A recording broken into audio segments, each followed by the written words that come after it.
Hello there, and welcome to Life Beyond Seen, where curiosity drifts gently and science takes the scenic route toward rest. Tonight's slow voyage is about something older than mountains, deeper than imagination, and more mysterious than the far side of the moon. It's about the ocean, not the postcard kind that laps at your toes during a summer holiday, but the boundless blue wilderness that wraps around our world and hides almost everything it contains. The ocean is where life began, and where most of it still lives. It shapes our climate, drives our weather, feeds billions, and holds stories we haven't even begun to read. And yet, for all our satellites, submarines, and ambitions, we've barely skimmed its surface. Most of what lies beneath remains untouched, unseen, and unknown. That's what we're here to think about tonight. Why exploring the whole ocean may be one of the most impossible quests humanity has ever dreamed of. Before we set sail into that question, I want to ask you something simple. Where in the world are you listening from right now, and how far are you from the sea? Maybe you can hear waves if you open a window, or maybe you're hundreds of miles inland where the only water nearby is a kettle about to boil. It's a comforting thought, isn't it? That no matter where we stand, the ocean is always there, quietly pulsing at the edges of our maps, waiting with its endless patience. And if you find this slow exploration soothing, or if it helps you wind down and let the day slip away, I'd be grateful if you gave this video a like, maybe even subscribed. It helps this small corner of calm reach others who might need a peaceful pause too. So let's begin gently, without rushing.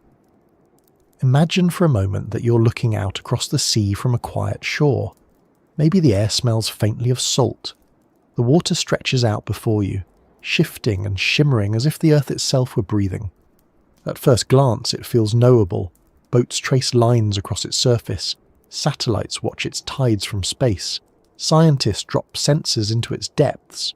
And yet, that vastness hides something we cannot truly grasp. More than 70% of Earth is covered by ocean, and of that, more than 80% remains unmapped, unobserved, and unexplored. We often talk about space as humanity's final frontier, but in reality we know far more about the surface of Mars than we do about the bottom of our own seas. That discrepancy isn't for lack of trying. It's because the ocean resists us. It resists our machines, our senses, and sometimes even our imaginations. Our relationship with the sea is ancient. Before we mapped continents or charted stars, we followed coastlines and currents. The ocean carried us to new lands, fed us, and terrified us in equal measure. It was the unknown just beyond the horizon, and for much of history we treated it that way. A vast, restless border between places, not a place itself. Even now, most of our lives unfold without ever thinking much about what's beneath the waves. We picture the sea as a single, continuous body of water, but it's more like an intricate world layered beneath our feet. The shallow shelves near continents teem with familiar life, but plunge beyond them and the world changes completely. Light disappears. Pressure rises to crushing extremes. Temperatures plummet. Landscapes twist into alien forms, and within that environment, countless forms of life thrive, many of them beyond anything we've yet encountered. If the ocean were a building, humans have barely explored the lobby, and yet the temptation to go deeper is irresistible. It's in our nature to want to see what's hidden, to name the unknown, to understand what lies beyond the next ridge. We've sent divers to the continental shelf, submersibles into deep trenches, and robotic explorers crawling across the seabed like mechanical crabs. We've mapped parts of the ocean floor using sonar from ships and satellites that infer depth from the way gravity tugs on water. And still, the picture we have is patchy and incomplete. Some of the most detailed maps we've made of the ocean's depths have resolutions of only a few kilometers. Imagine trying to navigate a city with a map that shows only vague outlines of its streets and none of its buildings. That's roughly our current view of Earth's largest ecosystem. The scale of the challenge becomes clearer when you consider the sheer size of what we're dealing with. Earth's oceans hold about 1.35 billion cubic kilometers of water. Their average depth is nearly 4 kilometres, and their deepest point, the Challenger Deep in the Mariana Trench, plunges nearly 11 kilometres below the surface. To put that in perspective, if you dropped Mount Everest into the Mariana Trench, its peak would still be more than 2 kilometres underwater. The ocean's vastness is not just horizontal, but vertical. Each kilometre down brings exponential increases in pressure, decreases in light, and changes in the physical and chemical properties of water. The deeper you go, the stranger the world becomes. And that world is not empty. Scientists estimate that as much as 90% of marine species remain undiscovered. Every deep-sea expedition brings back creatures no one has ever seen before. Ghostly fish with transparent heads, shrimp that shoot glowing jets of chemicals, bacteria that thrive around hydrothermal vents hotter than boiling water. The deep ocean is not a barren wasteland, but a dynamic, thriving realm shaped by forces that operate on scales of time and space we can barely comprehend. Yet it's a realm we visit rarely and briefly. The total time humans have spent at the deepest part of the ocean is measured in hours, not days. Fewer people have been to the Challenger Deep than have walked on the moon. This is the paradox of the ocean. It surrounds us, sustains us, and shapes our world. Yet it remains largely beyond our reach. And the deeper we try to go, the more impossible the task becomes. The water itself becomes our greatest obstacle.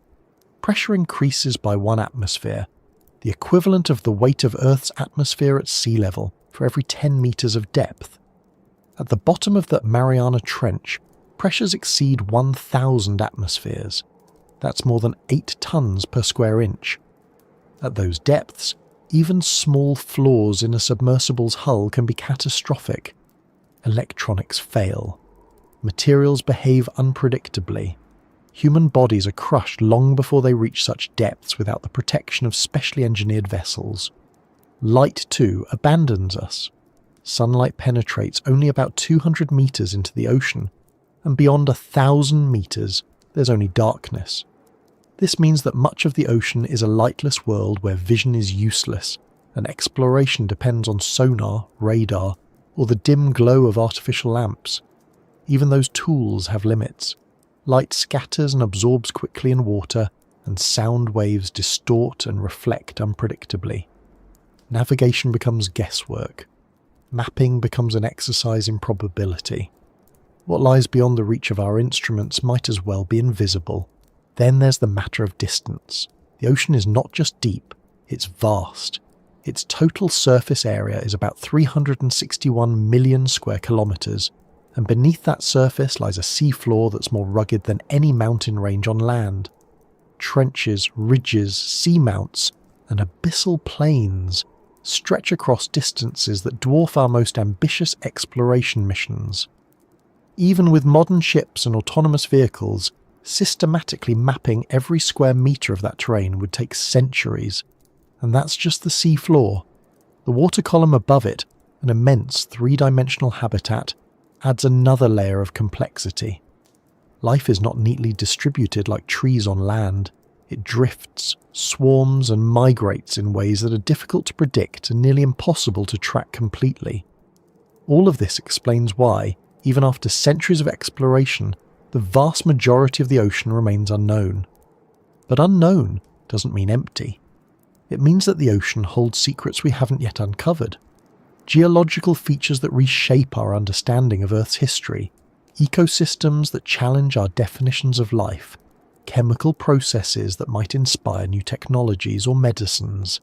Every dive, every sample, every expedition is a reminder of how much we don't know. And every answer we find raises new questions. This is also why exploring the ocean isn't just about curiosity. It's essential. The ocean regulates our climate, absorbing about a quarter of the carbon dioxide we produce and most of the excess heat trapped by greenhouse gases. It drives weather patterns, sustains fisheries, and supports economies. The deep sea holds resources from rare minerals to potential new antibiotics. Understanding the ocean isn't just about satisfying our wonder, it's about understanding our planet and our future. And yet, the more we learn, the clearer it becomes that we may never know it all. Some people find that idea frustrating, that a place so close to us can remain so hidden. But maybe that's part of the ocean's allure. Its inaccessibility is not a flaw to be solved, but a feature to be respected. It reminds us that not everything is ours to conquer, that some parts of the world remain beyond our reach, and perhaps always will. And in a way, that's comforting. It means there are still frontiers left, mysteries still waiting. It means that even in a world mapped by GPS and scanned by satellites, there are still places that resist definition. The ocean's vastness is humbling, but it's also grounding. It reminds us that our technologies, powerful as they are, have limits. We can launch telescopes that see galaxies billions of light years away, but we still struggle to see clearly a few kilometers beneath the waves. That tension between what we can imagine and what we can actually do is at the heart of the story we're telling tonight, and it's a story that's just beginning. Because if understanding the ocean starts with acknowledging its scale, the next step is understanding just how deceptive that scale can be. The ocean we think we know is only a fraction of the ocean that exists, and the deeper we look, the more it seems to stretch away from us, layer by layer, into something we might never fully grasp. So, as we stand here on the shore, looking out across that seemingly endless horizon, it's worth remembering that what we see is only the surface. Beneath it lies a world as complex and varied as anything we've ever encountered. A world that resists exploration not because it is unwilling to reveal itself, but because it operates on scales and terms that are profoundly different from our own. And in that difference lies the heart of the mystery we're about to explore. Because to understand why exploring the whole ocean is impossible, we have to start by examining the illusion that we already know what the ocean is. When most of us picture the ocean, what comes to mind is something familiar and comforting, the kind of image found on postcards or screensavers. Rolling waves, turquoise shallows, maybe the glimmer of sunlight dancing on the surface. It's the kind of ocean we know from holidays, from childhood trips to the shore, from the sound of waves used in sleep apps. It feels vast when you stand beside it, but also accessible, like a friend you've known all your life.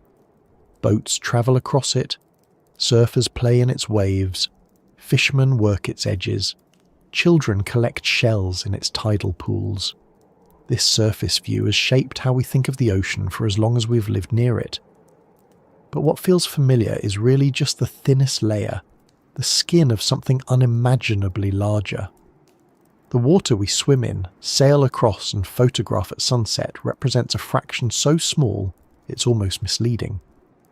If you dipped your hands in the sea while standing on a beach, you would be touching what oceanographers call the epipelagic zone, the top 200 meters of water where light still penetrates. It is here that photosynthesis happens, where most of the ocean's visible life exists, and where almost all of human interaction with the sea has taken place. Dolphins leap, coral reefs thrive, and shoals of fish glint like silver rain in the sun. It is dazzling and beautiful, but it is not the ocean in its entirety. It's more like the outer foyer of a cathedral compared to the vast chambers within. When people talk about knowing the ocean, they usually mean this accessible surface zone. We've spent centuries fishing it, charting it, crisscrossing it with trade routes, and watching its storms shape our coasts. We've given names to currents and tracked their seasonal shifts. We've studied plankton blooms, measured water temperatures, and catalogued species from the shoreline to the reefs. This is the ocean we think we understand, the one that feels tangible. But that impression of familiarity masks the fact that this surface is only a sliver. Beyond those 200 meters, light fades and pressure builds, and the ocean begins to reveal itself as something far stranger than the everyday image suggests. Still, this surface layer holds enormous influence over human life. It's where our food comes from, with billions depending on fisheries for protein. It's where trade moves, with container ships carrying nearly 90% of global goods. It's where storms brew, gathering heat and moisture before unleashing hurricanes and typhoons. It even shapes our culture and imagination. Countless myths, legends, and stories have been born from humanity's encounters with this shallow band of ocean. Ancient sailors feared monsters rising from the depths, while modern tourism markets it as a playground of snorkeling and sandy beaches. Our sense of the sea, historically and emotionally, has been tied almost entirely to what we can see and touch from the surface. Yet there is a subtle trick at play here. Because we spend so much time at the surface, we imagine it represents the whole. The ocean is so immense that even this outermost slice can feel endless. Sail across it in a small boat, and you'll experience days or weeks with nothing but water in every direction. Fly over it and you'll see a moving patchwork of blue stretching for hours beneath you. The human scale, bound to our senses and technologies, is easily overwhelmed. To us, the surface looks infinite. But what lies beneath redefines infinity in a way we can scarcely imagine. The contrast between perception and reality becomes clear when you think about exploration. We have charted coastlines with accuracy. We've created shipping maps with precise coordinates and safe passages. We monitor surface temperatures from satellites. In some ways, the uppermost layer of the ocean is one of the best documented parts of our planet. And yet, when scientists try to look deeper, the certainty collapses. What we thought was well understood turns out to be precarious knowledge, balanced on a thin crust of observation. For example, large swathes of reef systems were once assumed stable, until bleaching events and climate shifts revealed how fragile they were. Fish populations thought inexhaustible have collapsed with overfishing. Currents assumed predictable are now wobbling under the stress of melting ice and rising temperatures. Even in the part of the ocean we believed we knew best, the surprises keep coming. It's worth pausing here to think about how the ocean looks from above, from the vantage point of satellites. Modern satellites can detect tiny changes in sea surface height, allowing scientists to infer what might be beneath, since underwater mountains and trenches tug gravitationally on the water above them. This gives us a global picture of ridges, basins, and seamounts. But the resolution is rough, often on the scale of kilometres. It's a bit like looking at a city from space. You can see the general outline of neighbourhoods, but none of the streets or buildings. This illusion of knowledge creates a strange situation. We think of the ocean as mapped, because we've drawn blue shapes on our atlases and traced shipping lanes across its surface. But in truth, we've mapped it in only the most general terms, with the detail missing almost everywhere. Another layer of misunderstanding comes from how we measure the ocean's health. Because most of what we track happens near the surface, we tend to assume the surface conditions reflect the whole. We measure water temperature, salinity, acidity, and life abundance in this upper band, and we build models based on that information. But deep below, conditions may differ dramatically, and we often don't know by how much. Think about it this way. It's as if you were asked to describe the life of a city by standing on one street corner for a day and watching what goes by. You might get a sense of the people, the traffic, the shops, and the weather. But you wouldn't know about the factories on the edge of town, the underground systems, or the neighbourhoods beyond your sight. Our understanding of the ocean is very much like that street corner view. Comprehensive at first glance, but shallow in reality. What's fascinating is how this shallow familiarity has shaped our myths. For centuries, humans treated the sea as a boundary, the edge of the known world. Maps labelled the uncharted waters with warnings, "Here be dragons." Sailors told tales of sea serpents, krakens, and mermaids. These stories weren't just superstition, they reflected the limits of knowledge. People filled the unknown with imagination, because the unknown itself was too vast to contemplate. Even now we project mystery onto the ocean in our stories. Films imagine colossal monsters rising from the depths. Novels picture lost cities hidden beneath the waves. Documentaries marvel at creatures discovered on the occasional deep-sea dive. The difference today is that our myths stand side by side with science, both acknowledging the same truth, that most of the ocean remains hidden from us. And yet, it's important to recognise that the ocean we think we know is not only a scientific challenge but a psychological one. The surface tricks us into believing we're close to understanding, when in fact we're still at the very beginning. When a person looks out at the sea, they feel they're seeing it in its entirety, but they're not. They're seeing the upper skin, a thin veil that hides everything beneath. This misperception can lead to overconfidence in how we manage it. We assume we can measure, regulate and exploit it with enough precision, only to be reminded again and again that the system is more complex than we imagined. The collapse of cod fisheries in the North Atlantic, the unexpected spread of invasive species through ballast water, the discovery of plastic pollution in remote ocean gyres. These are all signs that our apparent knowledge is far less complete than it appears. This is where the idea of impossibility begins to take root. If we struggle to fully understand even the surface zone, what hope do we have of comprehensively exploring the rest? The familiar, accessible ocean is already showing us the limits of our control and knowledge.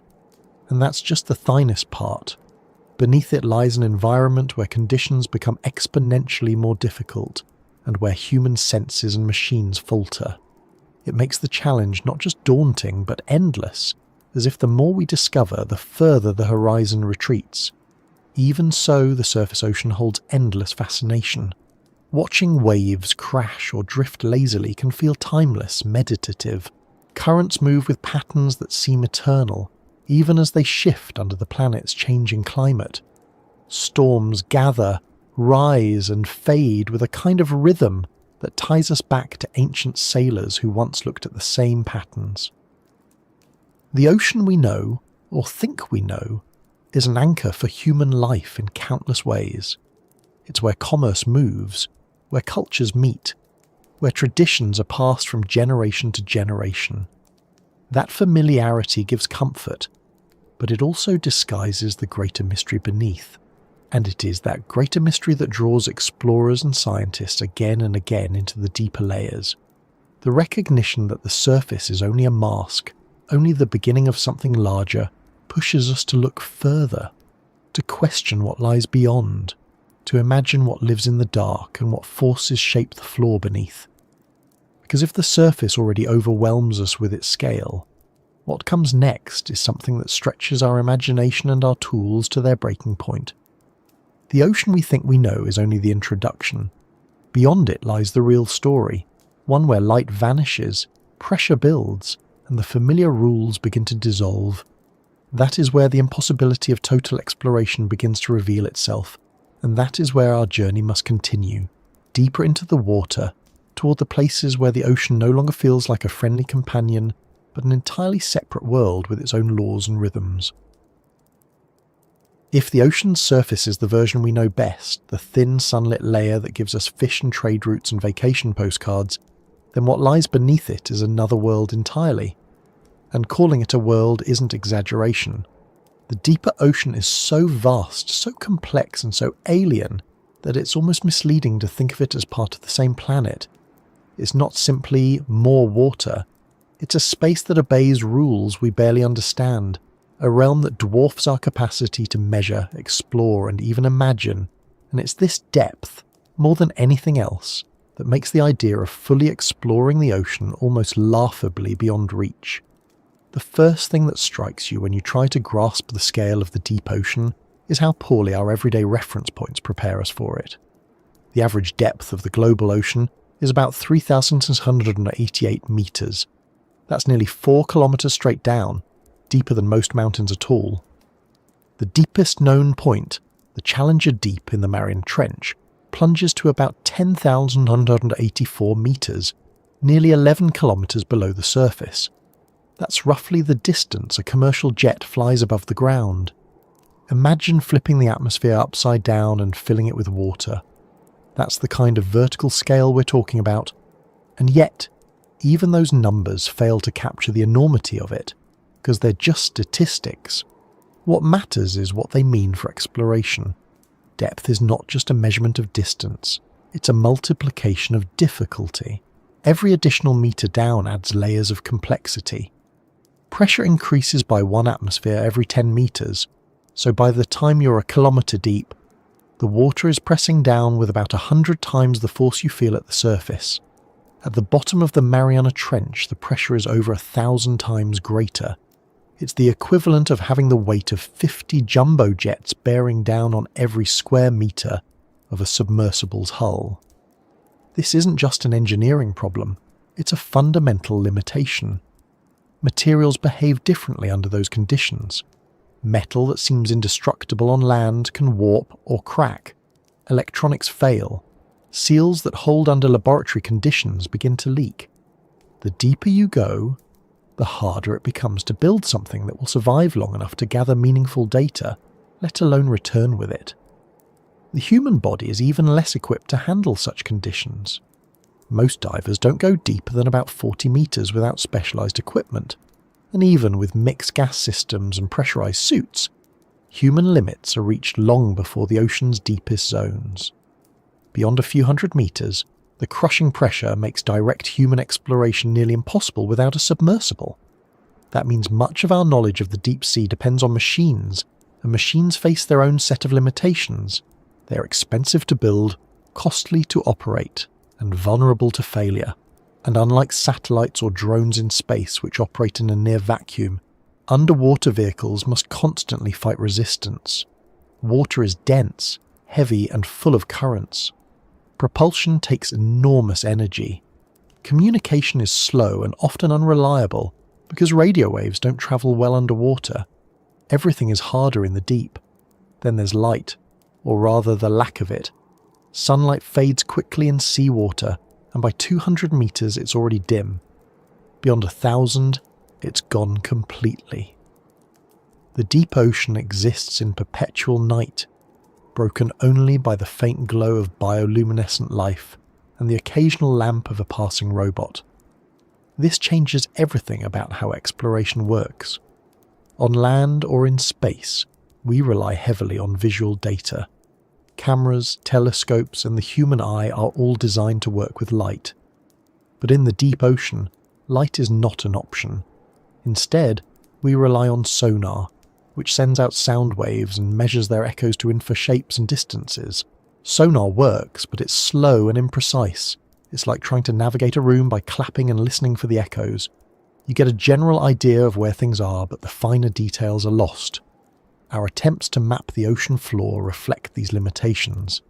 Satellite altimetry, which infers seafloor topography from tiny variations in sea surface height, gives us a blurry picture, like a rough sketch of a landscape seen through fog. Ship-based sonar improves the resolution, but even that is slow and incomplete.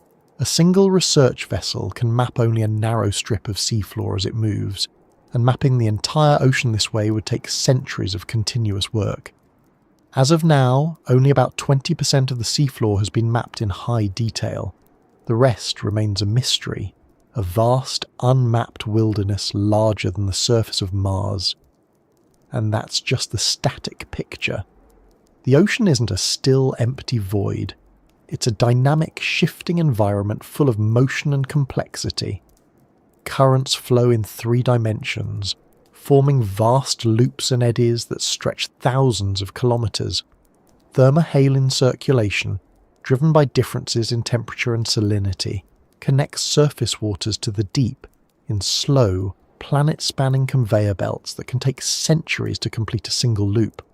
Water masses mix, separate, and flow in ways that defy simple modelling. Exploring this depth isn't just about going down, it's about understanding a constantly moving, constantly changing space. The sheer size of that space is staggering. The ocean contains about 1.35 billion cubic kilometres of water. If you tried to explore it by sending a single autonomous robot that could scan 1 cubic kilometre per day, an impossible pace with today's technology, it would still take more than 3.5 million years to cover the entire volume. Of course, we can deploy more than one robot, but the scale of the challenge doesn't shrink much. Dozens, even hundreds of vehicles would still need tens of thousands of years. The point isn't the exact number, it's that the problem is orders of magnitude beyond what's practical. Even if technology improves dramatically, The combination of scale, pressure, darkness, and complexity means the ocean will likely remain largely unexplored for the foreseeable future. And yet, despite those challenges, we keep trying. Humans have a remarkable stubbornness when it comes to the unknown. We've built submersibles capable of diving to the ocean's deepest trenches. We've sent remotely operated vehicles to places no human could survive. We've deployed fleets of autonomous floats that drift through the water column, collecting data on temperature, salinity, and currents. Each of these efforts has expanded our understanding, but they've also revealed how much we still don't know. Every discovery seems to multiply the questions rather than answer them. Consider hydrothermal vents, for example. These underwater geysers were unknown until 1977, when scientists exploring the Galapagos Rift stumbled upon them by accident. The vents spew superheated water rich in minerals, creating chemical environments that support ecosystems unlike anything seen before. Entire communities of organisms thrive there without sunlight, relying on chemosynthesis instead of photosynthesis. This discovery revolutionized our understanding of life on Earth and raised profound questions about life's origins. And yet, hydrothermal vents exist in scattered, unpredictable locations, often in deep remote regions. We've mapped only a small fraction of them. How many remain undiscovered? What other surprises might they hold? We don't know, and given the size of the ocean, we might never know. The same goes for the seafloor itself. It's not a flat plain, but a rugged landscape of mountains, valleys, ridges, and trenches. The mid-ocean ridges, for example, form the longest mountain range on Earth, stretching more than 65,000 kilometers across the seafloor. Yet much of it has never been directly observed.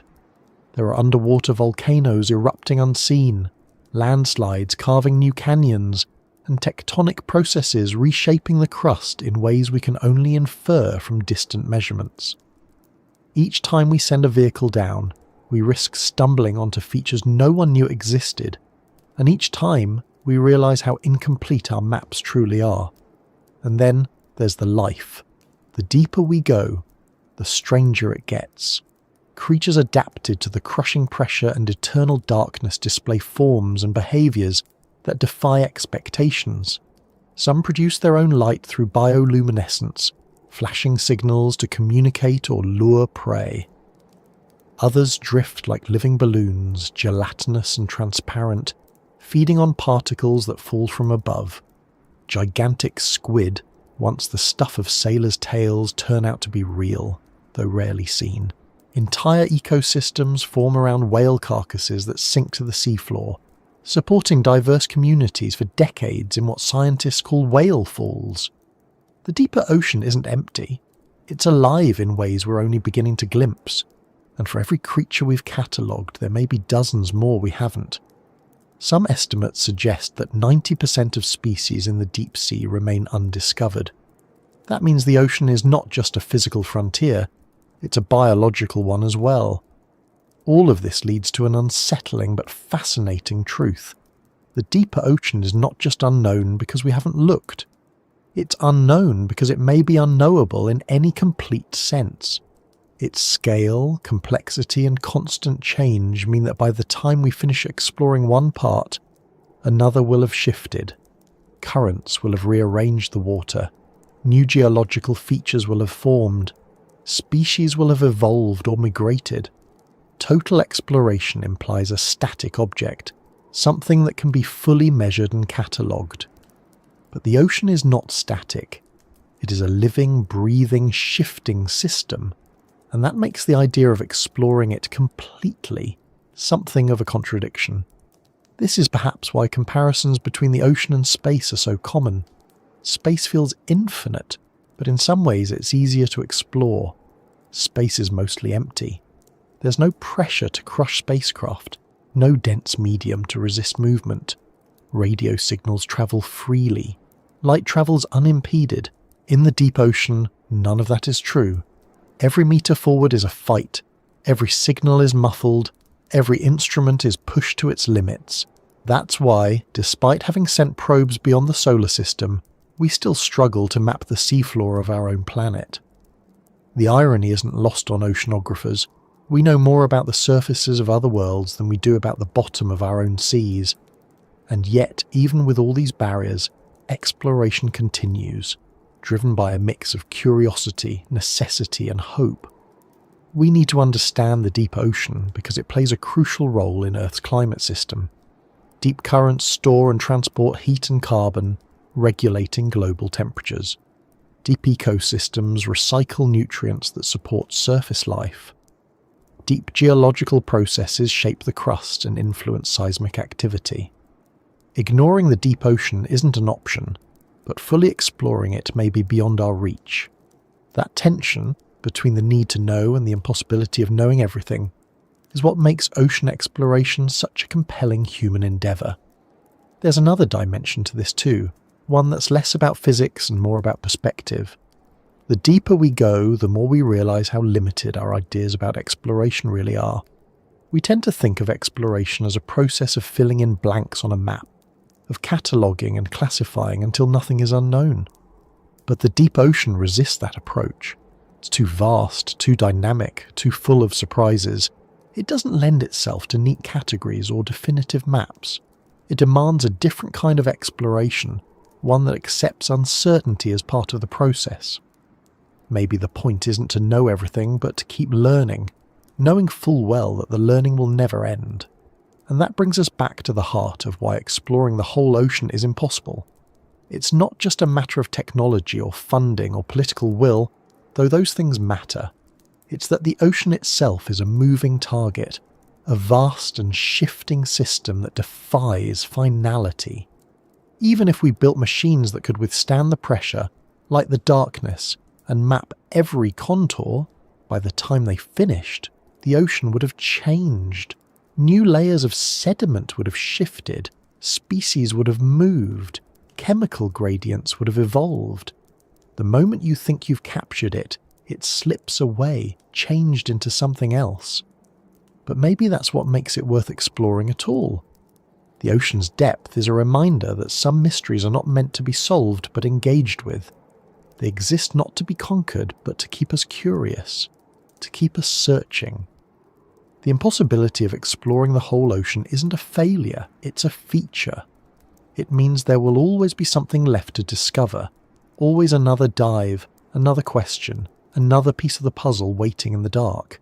And as we continue deeper into this story, that darkness will only grow more fascinating, more complex and more humbling, because the deeper ocean is only one part of the challenge. Its terrain, rugged, shifting and full of hidden wonders, adds another layer to the impossibility, one that makes even the idea of a complete map feel like a dream slipping out of reach. The deeper you travel beneath the waves, the more the world you know begins to fall away. It doesn't happen all at once. It happens gradually, almost imperceptibly, as though the ocean is peeling back familiar layers and replacing them with something entirely new. At first, the water around you is still bright, still filled with the play of sunlight scattered by waves above. You can still see shapes and colours, still recognise the shimmer of fish and the sway of seaweed. But with every metre you descend, the light fades a little more. Reds disappear first, then oranges and yellows, until all that remains are shades of blue and violet. Go deeper still, and even those vanish, replaced by a darkness so complete it feels less like the absence of light, and more like the presence of something else entirely. Down here, light doesn't belong. Beyond about 1,000 metres, the ocean is a world of perpetual night.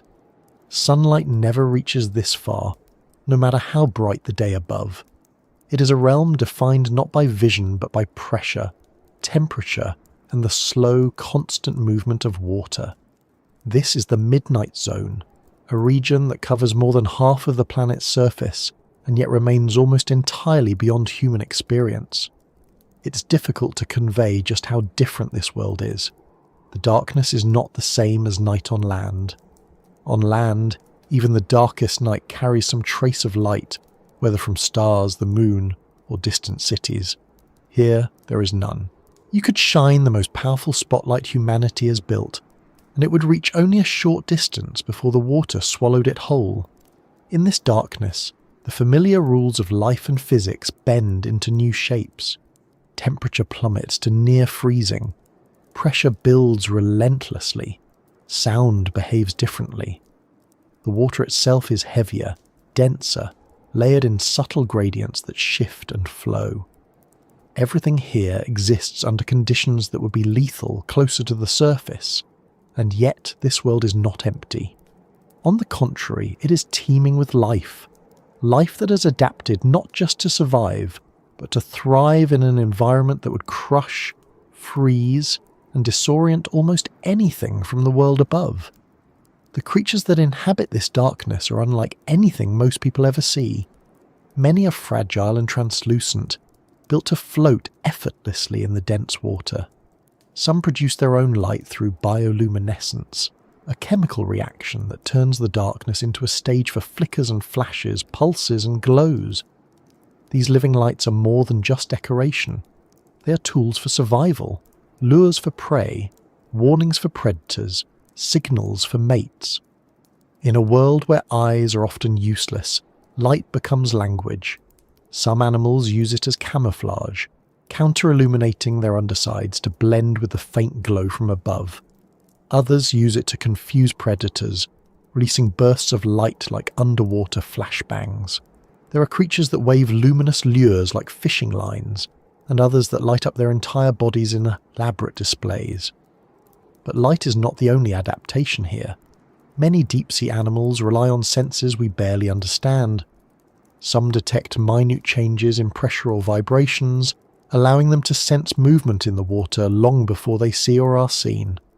Others have evolved enormous eyes, capable of capturing the faintest glimmers of bioluminescence. Some have dispensed with vision entirely, navigating the dark with chemical or mechanical cues. Evolution has sculpted them into forms that seem bizarre by surface standards. Long, ribbon-like bodies that undulate through the water, jaws filled with needle-like teeth to trap scarce prey. Gelatinous forms that conserve energy by drifting rather than swimming. And then there are the giants. Down here, size follows different rules.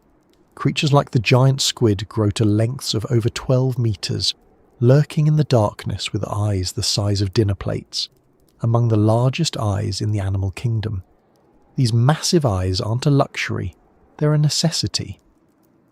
They allow the squid to detect faint flashes of light from potential prey or approaching predators, like the elusive sperm whales that dive deep to hunt them.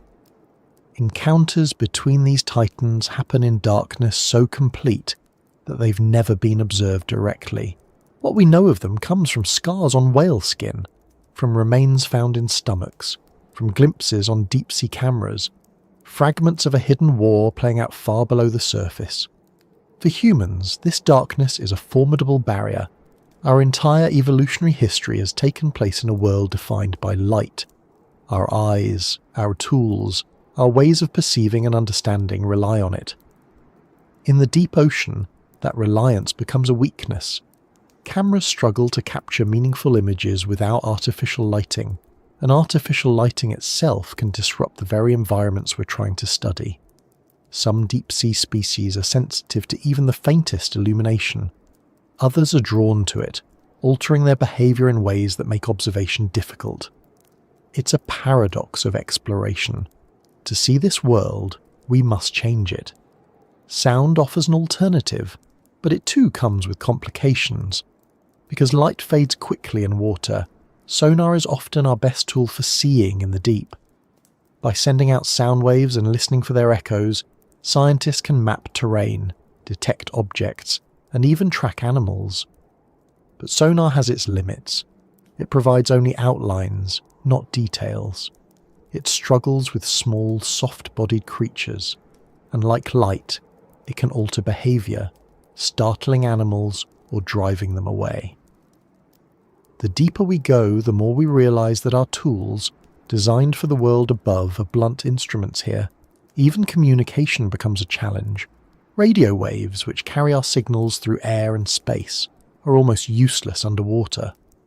They attenuate rapidly, losing strength after only a short distance. This means that deep-sea vehicles often rely on acoustic signals, which are much slower and carry far less data.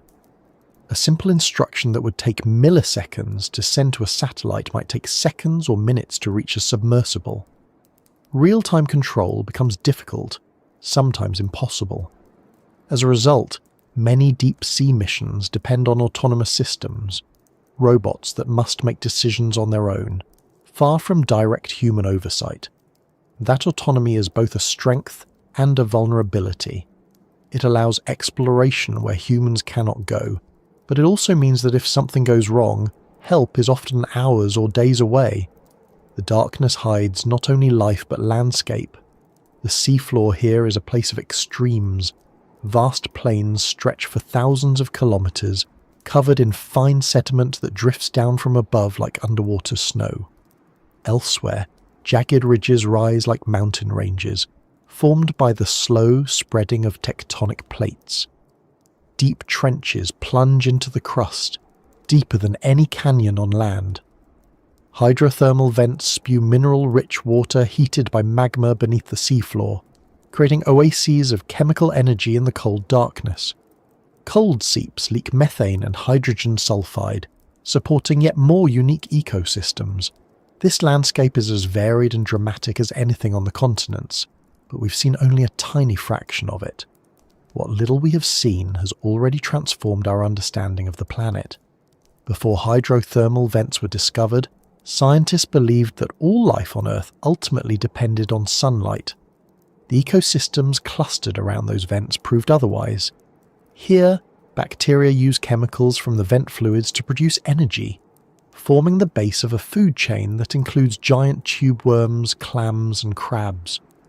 It was a revelation that reshaped not just marine biology, but our understanding of life itself, raising new questions about how life might arise in dark, energy-rich environments elsewhere in the universe. Yet hydrothermal vents are just one example. The deep ocean is full of features and processes we barely understand, and many we likely don't even know exist. Exploring this world is slow, painstaking work. Deploying a deep-sea submersible takes hours just to descend to its destination. Once there, its range and speed are limited. It can examine only a small area before it must return to the surface. Each dive is expensive, requiring ships, crews, and careful planning. Weather, currents, and mechanical failures can delay or cancel missions. And because the ocean is so vast, each successful dive covers only a tiny fraction of what's out there. Imagine trying to explore an entire continent by lowering a single elevator shaft into it. That's roughly the scale of the challenge. Even when we do reach these depths, the data we collect is incomplete. Cameras capture only what's directly in front of them. Sonar maps large features but misses small ones. Water samples represent a single moment in time, but the ocean is constantly changing. Conditions can vary dramatically from one dive to the next, or even from 1 hour to the next. What we see may not be representative of what's typical, and what's typical may change before we have a chance to return. The deep ocean is not a static environment waiting to be catalogued. It's a living system in constant motion, and that motion isn't limited to water. The seafloor itself shifts and evolves. Earthquakes reshape trenches. Volcanic eruptions create new seamounts. Landslides send avalanches of sediment racing across the abyssal plains. These events can alter entire ecosystems, burying some and creating new ones. They can also erase or obscure the very features we're trying to study. A vent field mapped 1 year might look entirely different a decade later. A canyon explored in one expedition might collapse before the next. This dynamic nature makes comprehensive exploration even harder. By the time we think we've mapped something, it may already have changed. One of the most profound aspects of this darkness is how little of it we've actually touched. It's estimated that humans have directly observed less than 0.05% of the deep ocean. That's not a typo. Less than 1/20th of 1%. The rest remains unseen, unknown, and perhaps unknowable.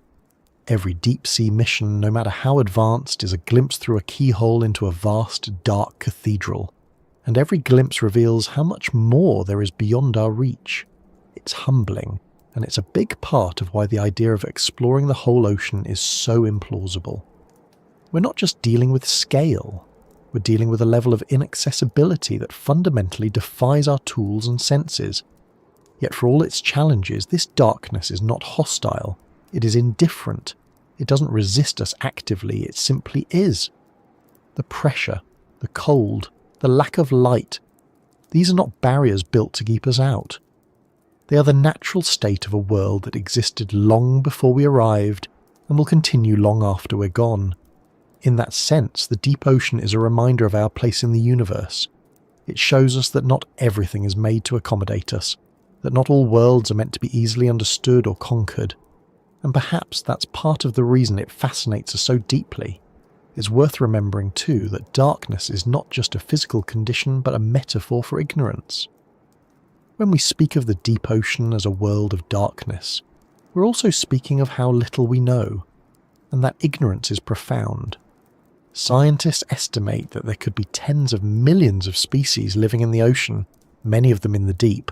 Most have never been named, let alone studied. Entire ecosystems could exist beyond our awareness.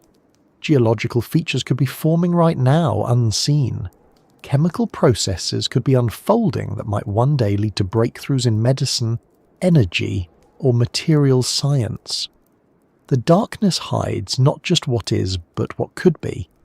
And that is perhaps the most compelling reason we keep returning. Despite the darkness, despite the pressure, despite the limitations of our technology, we are drawn to the deep. Every time a submersible descends, it has the potential to rewrite what we know. Every image from the abyss, every water sample, every sonar map is a piece of a puzzle we're still struggling to understand, and with each piece the picture becomes more complex, not less. The deeper we go, the more we realize how far we are from understanding the whole.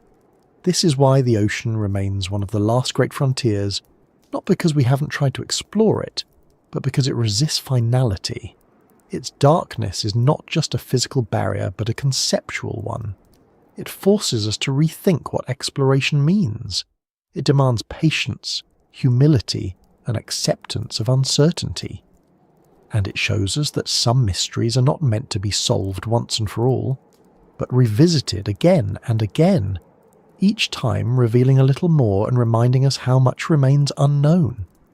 The darkness below is not the end of the story. It's the setting in which the rest of the story unfolds.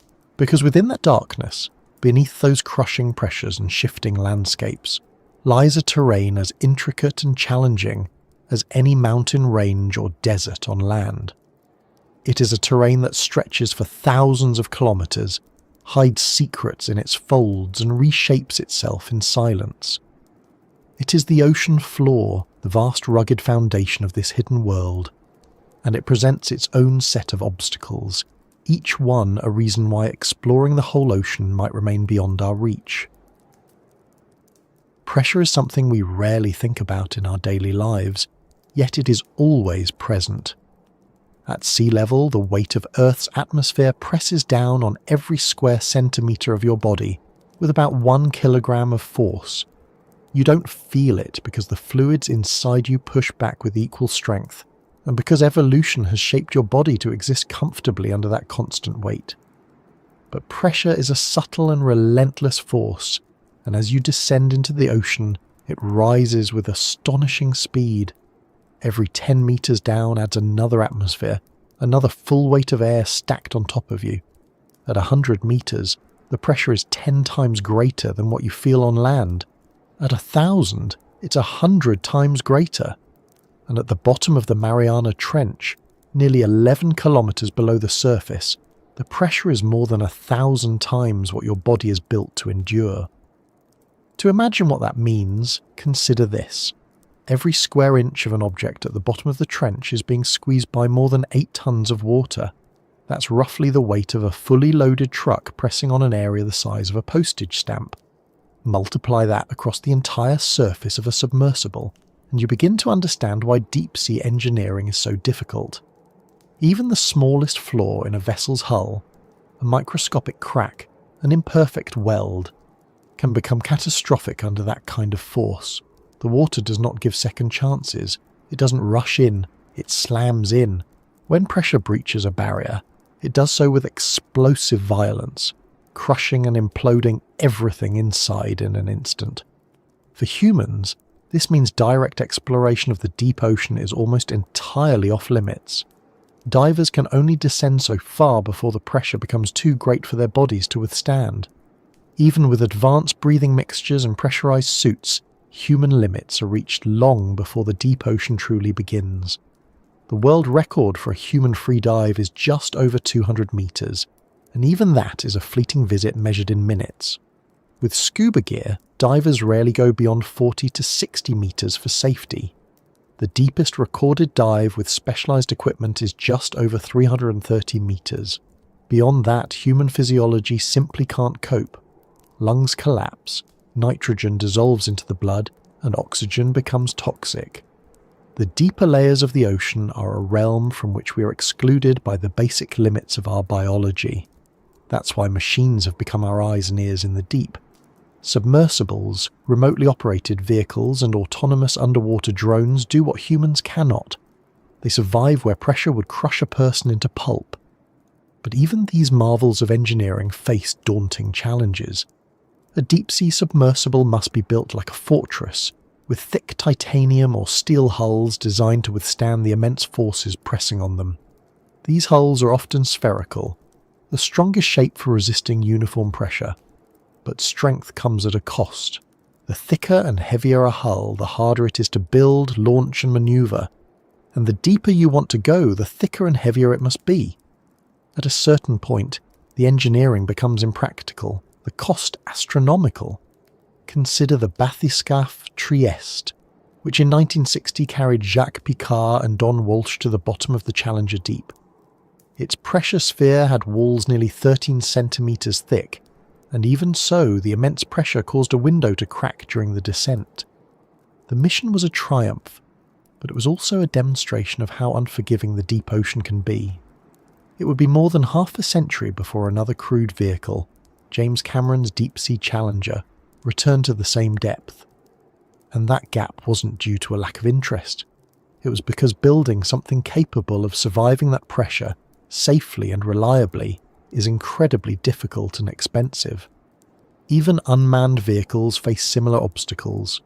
Pressure-resistant housings, pressure-tolerant electronics, and robust seals all add weight and complexity. The deeper a vehicle is designed to go, the more costly it becomes, both in terms of money and energy. Batteries must work under conditions that strain their chemistry.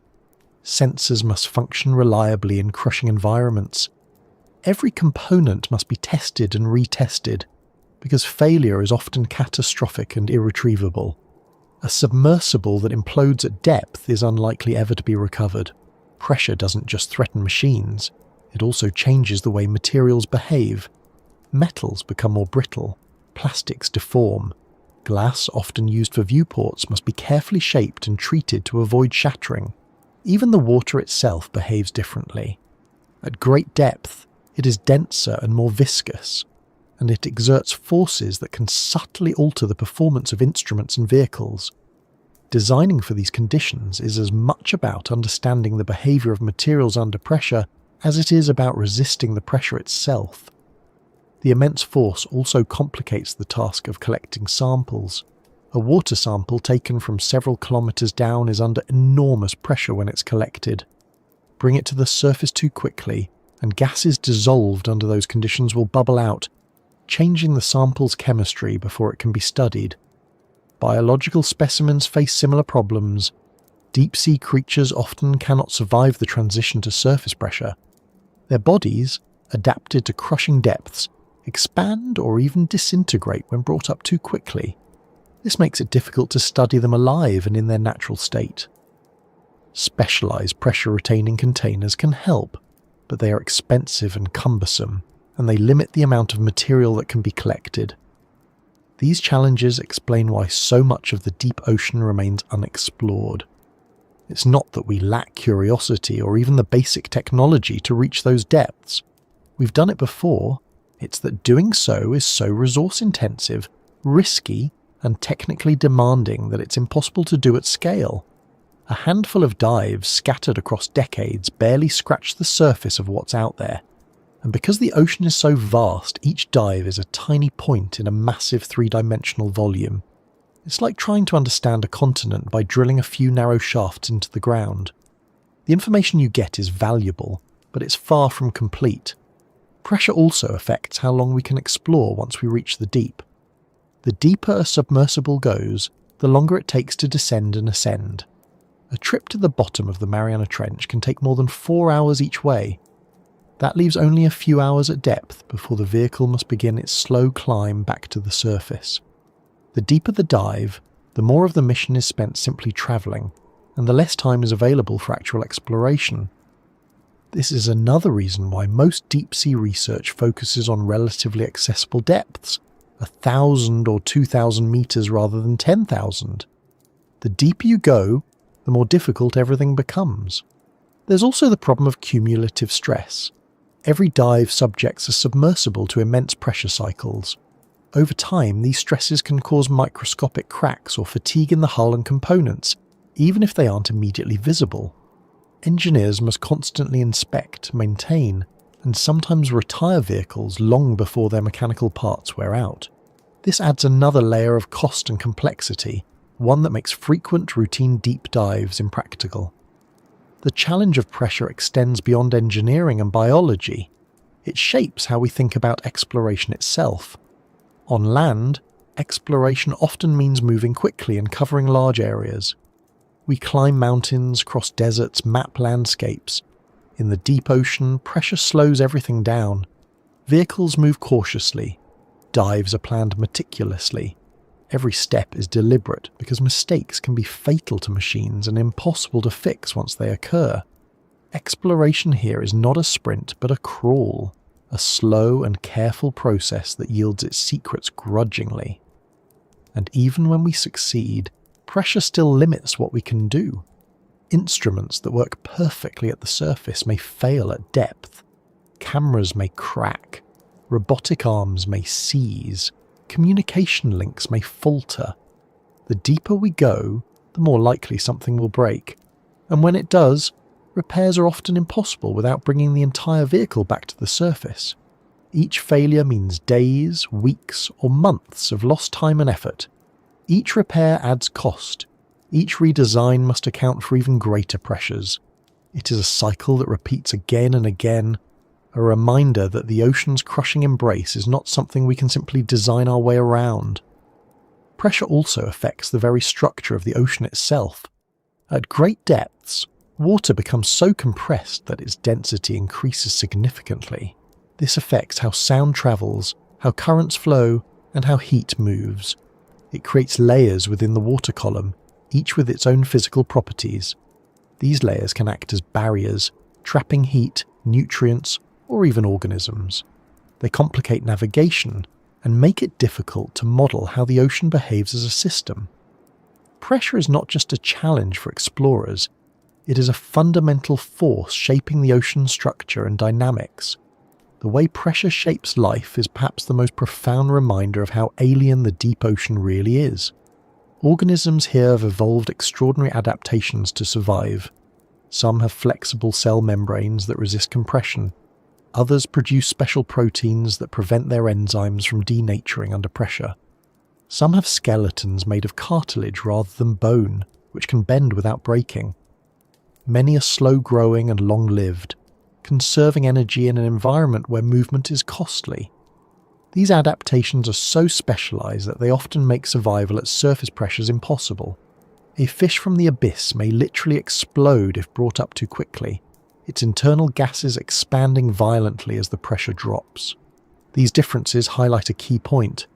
The deep ocean is not just a deeper version of the world we know. It is a fundamentally different environment, one where pressure shapes every aspect of existence. It is as distinct from the surface ocean as the surface ocean is from dry land, and that means that exploring it is not just a matter of going deeper. It is a matter of entering a new world with new rules, where everything we take for granted must be rethought. The problem is that our tools and methods are still rooted in the world above.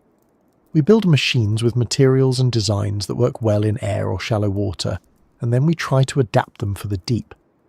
But the deep ocean demands a different approach, one that accounts for the relentless force pressing in from all sides. Engineers are experimenting with new materials like advanced ceramics and composites that might offer strength without excessive weight. They're exploring pressure-tolerant electronics that don't need heavy housings. They're even developing soft robots modelled after deep-sea creatures, designed to bend and flex rather than resist. These innovations are promising, but they are still in their infancy, and even if they succeed, they will not eliminate the fundamental problem. The deeper we go, the greater the pressure, and the harder it is to work there. Pressure also imposes limits on the scale of exploration. Large vehicles require enormous amounts of energy to descend and ascend, and they're costly to operate. Smaller vehicles can be deployed more easily, but they're often less capable and more vulnerable. Balancing these trade-offs is a constant challenge. Do you build a few large, robust submersibles capable of reaching the deepest trenches, or many smaller ones that can explore more areas but not as deeply? Each choice has consequences, and none offers a complete solution. It's tempting to imagine that future technology will solve these problems, that one day we'll have materials strong enough, power sources dense enough, and systems reliable enough to make deep exploration routine. And perhaps we will. But even then, pressure will remain a fundamental fact of the ocean. It cannot be eliminated or ignored. It is built into the nature of water itself, into the weight of the column above. It is a constant reminder that the ocean is not just vast but heavy, that every metre of depth adds another layer of challenge. In a way, pressure is the ocean's signature. It is what makes the deep so alien, what shapes its landscapes, its life, and its mysteries. And it is one of the main reasons why exploring the whole ocean is impossible. It is not a barrier we can tear down or a problem we can solve once and for all. It is an ever-present force, a fact of physics that will always shape what we can and cannot do. Yet pressure is not the only obstacle. Even if we could build machines that laughed in the face of 1,000 atmospheres, we would still face a world far more complex and unpredictable than we are used to. Because beneath the crushing weight of the water lies a seafloor unlike anything we see on land. A landscape of mountains and trenches, volcanoes and plains, carved and reshaped by forces that never sleep. And if pressure is the ocean's signature, that landscape is its hidden handwriting, a record of Earth's restless geology scrawled across a realm we've barely begun to read. When most people picture the bottom of the ocean, they imagine a flat, featureless plain, a smooth, endless expanse of mud stretching away into the dark. It's an understandable image, shaped by decades of illustrations and the fact that we almost never see it with our own eyes. But the reality is far more complicated. The seafloor is not a blank canvas. It is one of the most rugged, dynamic and varied landscapes on Earth. It is a labyrinth of ridges, trenches, mountains, plains and volcanoes, carved and reshaped by geological forces that have been at work for hundreds of millions of years. If the deep ocean is another world, then its floor is an alien continent, and that complexity is one of the main reasons why exploring it fully may be forever beyond our reach. The most striking feature of the ocean floor is its sheer diversity. Just as the surface of the Earth contains mountains, valleys, rivers and deserts, the seafloor is a patchwork of landscapes, each with its own characteristics and challenges. Some areas are dominated by vast abyssal plains, flat expanses of fine sediment that stretch for thousands of kilometres. Others are broken by towering seamounts, underwater mountains that rise from the depths like islands without summits. There are deep trenches, narrow and impossibly steep, that slice into the crust and plunge deeper than Mount Everest is tall. There are mid-ocean ridges, massive underwater mountain chains formed by the slow spreading of tectonic plates, and scattered among all of these are volcanic vents, submarine canyons, sediment drifts, and countless smaller features, many of which we don't even have names for yet. The mid-ocean ridges alone are enough to stagger the imagination. Together they form the longest mountain range on Earth, more than 65,000 kilometers long, about 1.5 times the circumference of the planet. These ridges wind their way through all the world's oceans, rising as much as 3 kilometers above the surrounding seafloor. They are the birthplace of new crust, where molten rock wells up from the mantle and pushes the tectonic plates apart. Along their length, hydrothermal vents spew superheated water and minerals, creating oases of life in the darkness. But despite their importance, most of these ridges remain unexplored. In some places, we have little more than satellite data showing their rough outlines. Detailed maps exist for only a tiny fraction of their length. Then there are the trenches, the deepest places on Earth.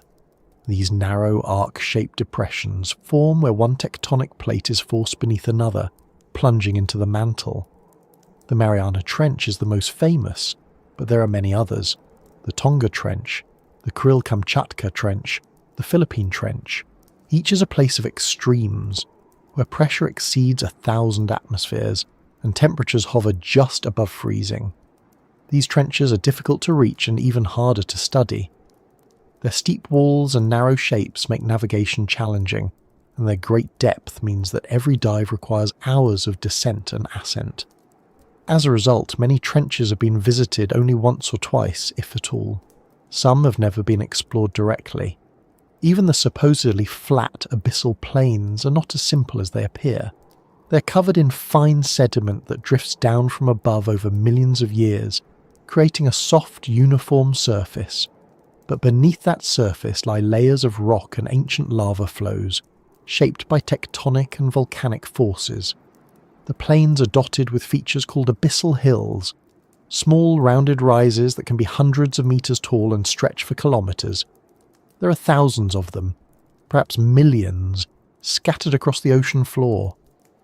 Most remain unmapped, their shapes and locations inferred only from coarse satellite data.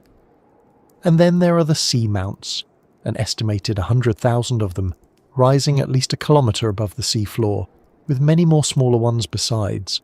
Some are extinct volcanoes, others are still active, venting heat and chemicals into the water. They form islands of biodiversity, home to unique ecosystems that often exist nowhere else on Earth. This rugged terrain presents enormous challenges for exploration. Mapping it with precision requires sonar surveys conducted from ships or submersibles, and those surveys are slow. A research vessel equipped with modern multi-beam sonar can map a strip of seafloor a few kilometers wide as it moves. But even at that pace, mapping the entire ocean would take centuries. As of today, less than a quarter of the seafloor has been mapped in high resolution. The rest remains a blur of approximations, with features that may be off by hundreds of meters in height or location. It's not that we don't want to map it, it's that the scale of the task dwarfs our capacity. Terrain also complicates the task of navigation. Deep-sea vehicles rely on sonar and inertial guidance rather than GPS, which doesn't penetrate water. In rugged environments, sonar signals can bounce unpredictably, creating echoes and false readings. Narrow trenches can trap sound waves, distorting the data. Steep slopes and overhangs can hide features from view, much as a mountain ridge can block a valley from sight. And because water is not uniform, it varies in temperature, salinity, and density. Sound travels at different speeds in different layers, bending and refracting as it goes. All of this makes accurate mapping and navigation a constant challenge. The terrain isn't just complex, it's constantly changing. Tectonic plates move, albeit slowly, shifting the positions of ridges and trenches. Earthquakes reshape the seafloor in sudden bursts, triggering landslides that can bury entire regions under kilometers of sediment. Submarine volcanoes erupt, building new seamounts or expanding existing ones. Sediment flows cascade down continental slopes, carving canyons and depositing vast fans of material on the abyssal plains. Even at smaller scales, the seafloor is dynamic. Currents move sediment around, eroding some areas and building up others. Hydrothermal vents appear and disappear as geological activity shifts.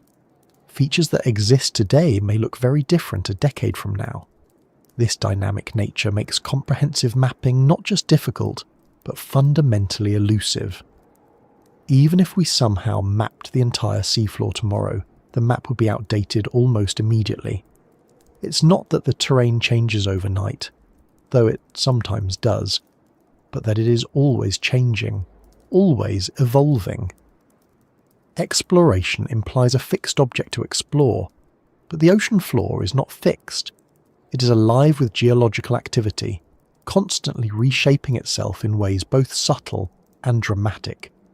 That means that total exploration is not a one-time task, but an ongoing process, one that could never truly be finished. The complexity of the terrain also influences the distribution of life in the deep ocean.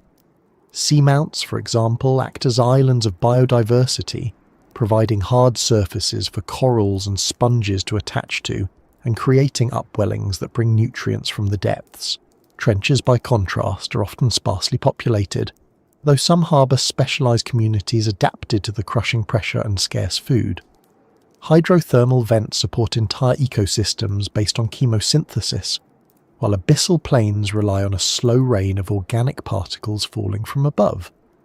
This patchwork of habitats means that exploring the deep ocean is not just a matter of mapping physical features. It also means understanding the biological and chemical systems that are shaped by those features. And because those systems are so varied and so dependent on local conditions, each new area we explore brings new surprises. One of the most striking examples of how terrain shapes life is the discovery of cold seeps, places where hydrocarbons like methane and hydrogen sulfide leak from the seafloor. These seeps create chemical-rich environments that support unique ecosystems, including bacteria that metabolize the chemicals in larger organisms like clams and tube worms that depend on those bacteria.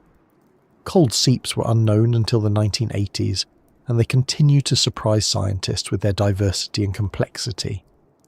They are often found in association with specific geological features, such as faults or sediment layers, and locating them requires detailed knowledge of the seafloor's structure. But because much of that structure is still unmapped, many seeps likely remain undiscovered. The labyrinthine nature of the seafloor also hides potential hazards. Submarine landslides can generate tsunamis, even when they occur far from shore. Volcanic eruptions can release plumes of ash and gas that affect water chemistry and marine life over vast areas. Earthquakes can trigger changes in currents or disrupt ecosystems. Understanding these processes is crucial for everything from hazard prediction to resource management, but our lack of detailed knowledge about the seafloor makes that understanding incomplete. We know these events happen, but we often don't know where or when, and sometimes we don't even know they've occurred until we see their effects elsewhere. Technology has improved our ability to study this complex terrain, but it has not eliminated the challenges. Autonomous underwater vehicles, AUVs, can map small areas in detail, flying close to the seafloor and capturing high-resolution sonar images.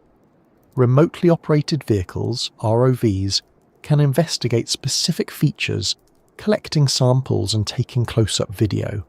But these tools are limited in range and endurance. AUVs typically operate for a day or two before they must be recovered and recharged.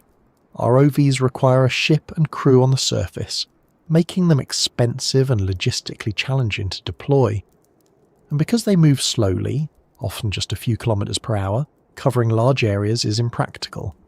At best, we can explore small pieces of the puzzle, but stitching those pieces together into a complete picture remains beyond our capabilities. Even satellite mapping, which offers a global perspective, has limitations. Satellites cannot see the seafloor directly. They infer its shape from slight variations in sea surface height caused by gravity. This method can reveal large features like ridges and trenches, but it misses smaller structures and provides only a rough approximation of depth.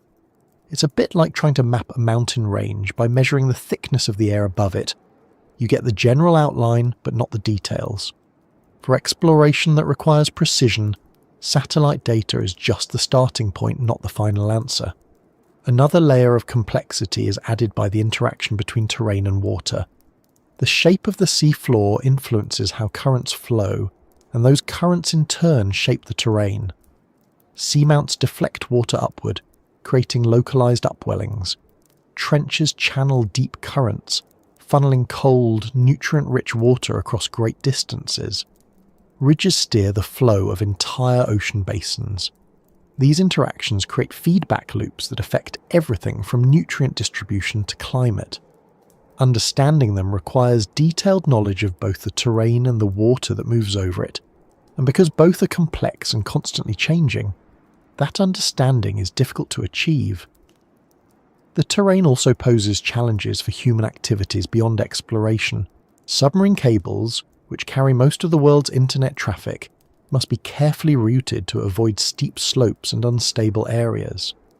Deep-sea mining, which is still in its infancy, must contend with rugged landscapes and uncertain geological conditions. Even basic tasks like anchoring instruments or building observation platforms become complicated when the ground beneath them is uneven, shifting, and poorly mapped. The ocean floor is not a simple surface on which we can operate. It is a dynamic environment that demands constant adaptation. All of these factors contribute to the impossibility of fully exploring the ocean. The terrain is too vast, too varied, too dynamic to be mapped and studied in its entirety. Even if we had unlimited time and resources, the seafloor would change faster than we could chart it. New features would form, old ones would disappear, and our maps would always lag behind reality. The labyrinth is not just physical, it is temporal. It is a moving target that cannot be pinned down. And yet, despite these challenges, exploration continues. Every new map, every new dive, every new discovery adds a piece to the puzzle. We learn more about how the seafloor shapes life, how it influences currents, how it records the history of our planet. We discover new ecosystems, new geological processes, new insights into the workings of Earth itself. But each discovery also reminds us how much we still don't know. For every ridge we map, there are dozens more unseen. For every vent we study, there are countless others hidden in the dark. The labyrinth stretches on, vast and unending. Perhaps that's what makes it so compelling. The seafloor's complexity is not just an obstacle. It's part of what makes the ocean such a rich and fascinating place. Its hidden valleys and towering mountains, its shifting plains and explosive volcanoes, its deep, shadowed trenches. All of these are chapters in a story that is still being written. We may never read the whole story, but each glimpse draws us deeper, each discovery beckons us onward. And as we push further into the labyrinth, we find not just more terrain, but more life, more complexity, more wonder than we ever imagined. But the terrain is only part of the problem. Even if we could map every ridge and trench, even if we could trace every current and sample every vent, the ocean would still slip beyond our grasp in another way. Because it is not static. It is alive with motion. Its waters shifting and swirling in patterns that defy easy prediction.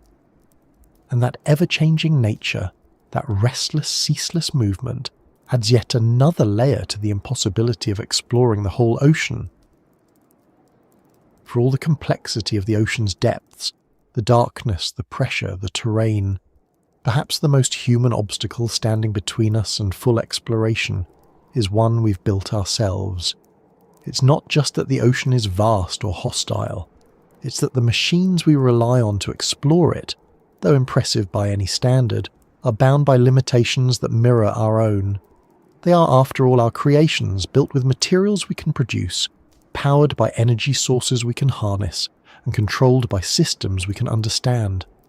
and while they have extended our reach far beyond what our bodies could ever achieve, they remain clumsy and fragile tools in a realm that demands precision, endurance, and resilience beyond anything we've yet mastered. Machines are the only reason we know anything about the deep ocean at all. Without them, the crushing pressures and freezing temperatures would keep us locked forever at the surface, peering down into darkness we could never enter. Over the past century, human ingenuity has produced an array of devices designed to push deeper and stay longer than any diver could dream. Bathyscaphs like Trieste carried explorers to the deepest trenches decades before modern computers existed. Remotely operated vehicles, or ROVs, now dive thousands of meters below the surface, transmitting high-definition video from places no human eye has seen. Autonomous underwater vehicles, or AUVs, drift silently through the abyss, mapping terrain and measuring water properties. These machines have transformed the unknown into the partially known, and yet, despite their remarkable capabilities, they are still far from what the ocean demands.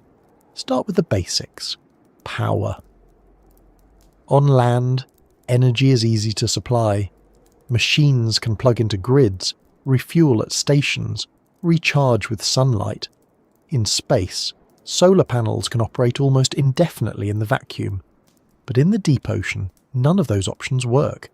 Sunlight doesn't penetrate far below the surface, and radio waves can't deliver energy through water. Most underwater vehicles rely on onboard batteries, which are heavy, expensive, and limited. Even the most advanced lithium-ion systems can only power a submersible for a matter of hours or days before it must return to the surface. That means exploration is almost always a series of short missions, each constrained by the finite energy the vehicle can carry. The deeper the dive, the more power is needed just to descend and ascend, leaving less for exploration once it arrives. Cables can supply power from the surface, but they come with their own problems. A tethered ROV is limited in range and mobility, forced to trail its lifeline like an umbilical cord. The deeper it goes, the longer and heavier the cable must be, adding drag and complicating manoeuvring. The cable itself can snag on seafloor features, break under tension, or interfere with delicate operations. And while tethered systems are common for shallow and mid-depth missions, they become impractical in the deepest parts of the ocean, where kilometers of cable would be required. That's why many deep diving vehicles must be autonomous, and autonomy introduces another set of challenges. Autonomous vehicles operate without direct human control, guided instead by pre-programmed instructions and onboard decision-making algorithms. This allows them to work where communication is slow or impossible, but it also limits their flexibility. A human pilot can react instantly to unexpected discoveries, adjusting course to investigate an unusual feature or pursue a curious creature. A robot cannot, at least not yet. Its programming dictates its behaviour, and while artificial intelligence is improving, it's still far from matching human intuition and adaptability. If an autonomous vehicle encounters something truly unexpected, it may not recognise its importance, or it may ignore it entirely, and by the time it returns with its data, the opportunity to explore that feature further may be gone. Communication itself is one of the most fundamental barriers. Water blocks the radio waves that carry signals through air and space, which means that most underwater communication relies on sound. Acoustic signals can travel long distances, but they are slow and low bandwidth. A simple text message sent to a satellite takes milliseconds. The same message sent to a deep-sea vehicle might take seconds or minutes.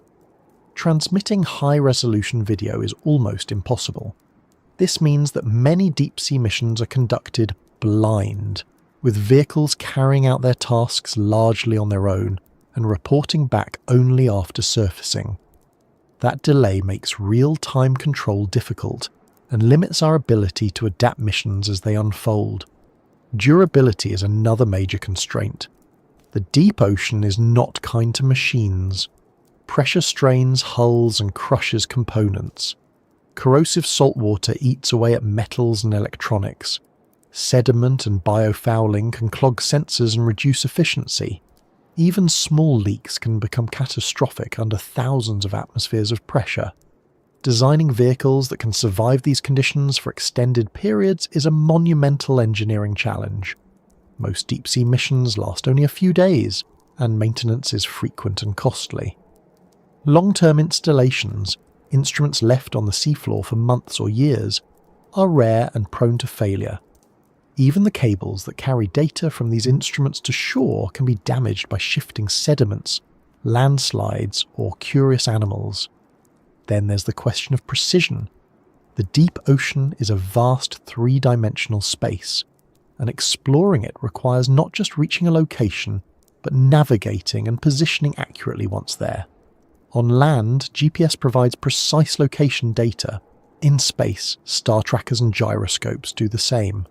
Underwater, GPS signals don't penetrate, and acoustic positioning systems are less precise and more complicated. A vehicle's position might drift by tens or hundreds of meters over the course of a mission, making it difficult to return to a specific site or correlate data with exact locations. Mapping fine-scale features, a hydrothermal vent, a coral mound, a methane seep, often requires painstaking manual work and repeated visits, each one consuming time, money, and energy. The scale of the ocean multiplies these problems. Covering even a small region in detail requires many missions, each one expensive and resource-intensive. Mapping a trench, for example, might take dozens of dives, each lasting days. Mapping an entire ocean basin would require thousands, and even then, the result would be incomplete. Water movement, sediment deposition, and geological activity can change the seafloor over time, erasing old features and creating new ones. Instruments left in place to monitor these changes must be robust enough to survive years in the deep, and many are not. Cost is perhaps the most mundane but also the most limiting factor. Deep-sea exploration is expensive on a scale few other scientific endeavours match. A single research expedition can cost millions of dollars, requiring specialised ships, trained crews, and months of planning. The vehicles themselves are expensive to build and maintain, and they often require costly recovery operations if they fail. Funding for such missions is limited, and competition for it is intense. This means that exploration is sporadic and uneven. Certain regions, those with obvious scientific or economic value, are studied in detail, while vast areas remain untouched simply because no one can afford to visit them. The limits of our machines don't just affect how much of the ocean we can explore, they shape how we interpret what we find. Because we can only observe small areas at a time, our understanding of the deep ocean is often based on snapshots rather than continuous coverage. We might study a hydrothermal vent field and assume it is typical, when in fact it could be unique. We might observe a current pattern in one place and assume it applies elsewhere, even though local conditions could be dramatically different. These biases are not the result of carelessness but of necessity. Our machines cannot yet provide the comprehensive, continuous data that would allow us to see the ocean as a whole. Instead, we piece together fragments and hope they add up to a coherent picture. Our reliance on machines also introduces a psychological limitation. Because we experience the deep ocean through the eyes of our devices, our sense of it is mediated and incomplete. We see what the cameras see, hear what the sensors record, measure what the instruments can detect. But the deep ocean is more than those measurements. It is a dynamic, living system, and much of its complexity may lie beyond the reach of our current tools. This isn't just a technical problem, it's a conceptual one. We may not even know what we're missing, because our machines cannot tell us what they are incapable of sensing. Some scientists hope that new technologies will bridge these gaps. Advances in battery technology could allow vehicles to stay at depth for weeks instead of days. Improvements in materials science could produce lighter, stronger hulls capable of withstanding greater pressures. Better acoustic systems might increase communication bandwidth. Artificial intelligence could make autonomous vehicles more adaptive and capable of making decisions in real time. And distributed networks of small, cheap sensors, sometimes called ocean swarms, could collect data over vast areas simultaneously. All of these ideas are promising, and some are already being tested. But they are incremental steps, not solutions. Even with better machines, the scale, complexity, and hostility of the deep ocean will remain daunting. Another fundamental problem is that most deep-sea technology is designed with specific missions in mind. A vehicle built to map the seafloor might not be equipped to study biology. One designed to sample water might not be able to collect rocks. Specialized instruments are more effective at their tasks, but they limit the scope of what a single mission can accomplish. Carrying multiple instruments adds weight and complexity, reducing efficiency. Swapping them requires bringing the vehicle back to the surface, which takes time and resources. As a result, exploration often happens in a piecemeal fashion, with different missions addressing different questions at different times. This fragmented approach makes it difficult to build a comprehensive understanding of the ocean as a system. Even the most advanced machines face the problem of unpredictability. The deep ocean is full of unknowns, unexpected currents, sudden changes in temperature or chemistry, shifting sediments, and life forms that behave in ways we don't anticipate. A vehicle programmed for a specific set of conditions may struggle when those conditions change. A current stronger than expected could push it off course. A sediment cloud could obscure its sensors. An encounter with a curious or aggressive animal could damage its equipment. Designing for every possibility is impossible, and so every mission carries an element of uncertainty. All of these factors combine to make the deep ocean one of the most difficult environments humans have ever attempted to explore. Space, for all its vastness, is simpler in many ways.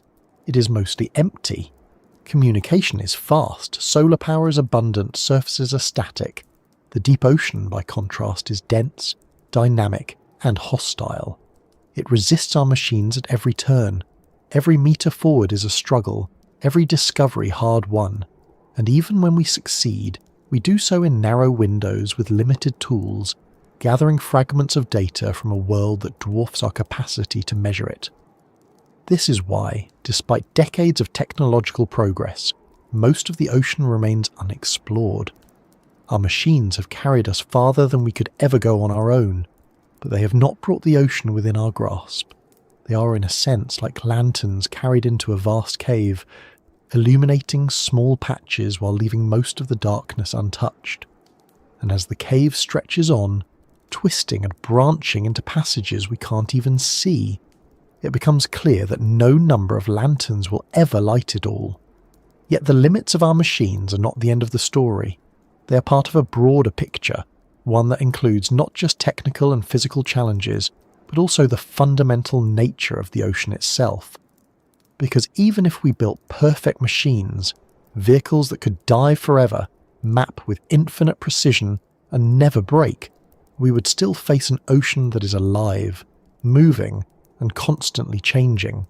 Its currents shift, its chemistry evolves, its ecosystems grow and collapse, and that restless motion adds another layer of impossibility, one that technology alone can never solve.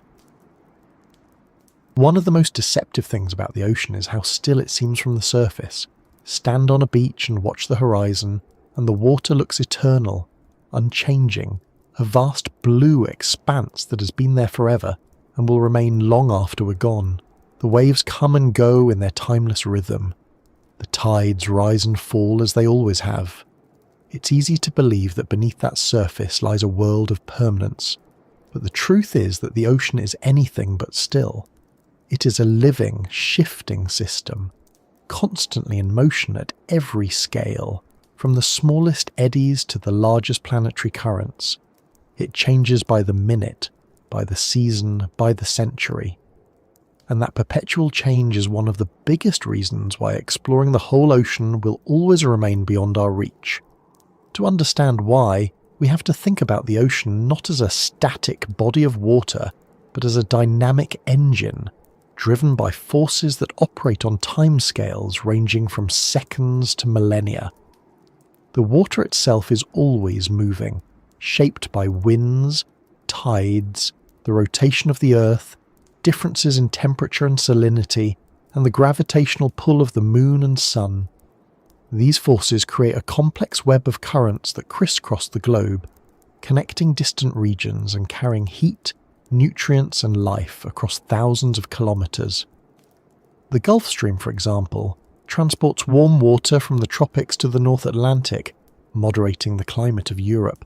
The Antarctic Circumpolar Current circles the southern continent, linking the Atlantic, Pacific and Indian Oceans into a single interconnected system. Together, these currents form the ocean's circulatory system, a vast dynamic network that influences weather, climate and life itself. But the ocean's motion is not just horizontal, it is vertical too, and that vertical movement is just as important and just as complicated. Warm, less dense water tends to rise, while cold, dense water sinks.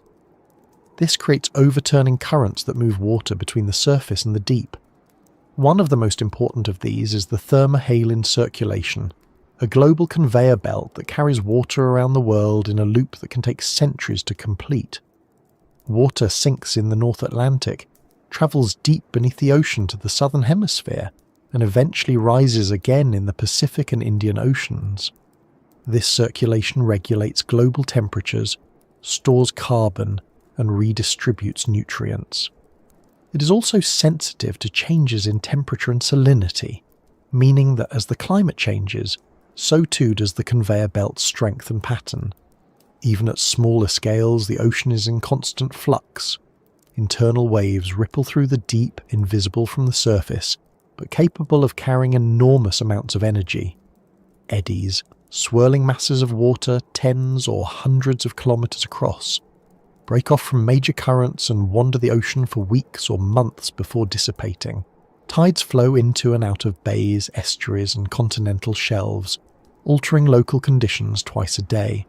Upwelling events bring cold, nutrient-rich water to the surface, fueling blooms of plankton that support entire ecosystems.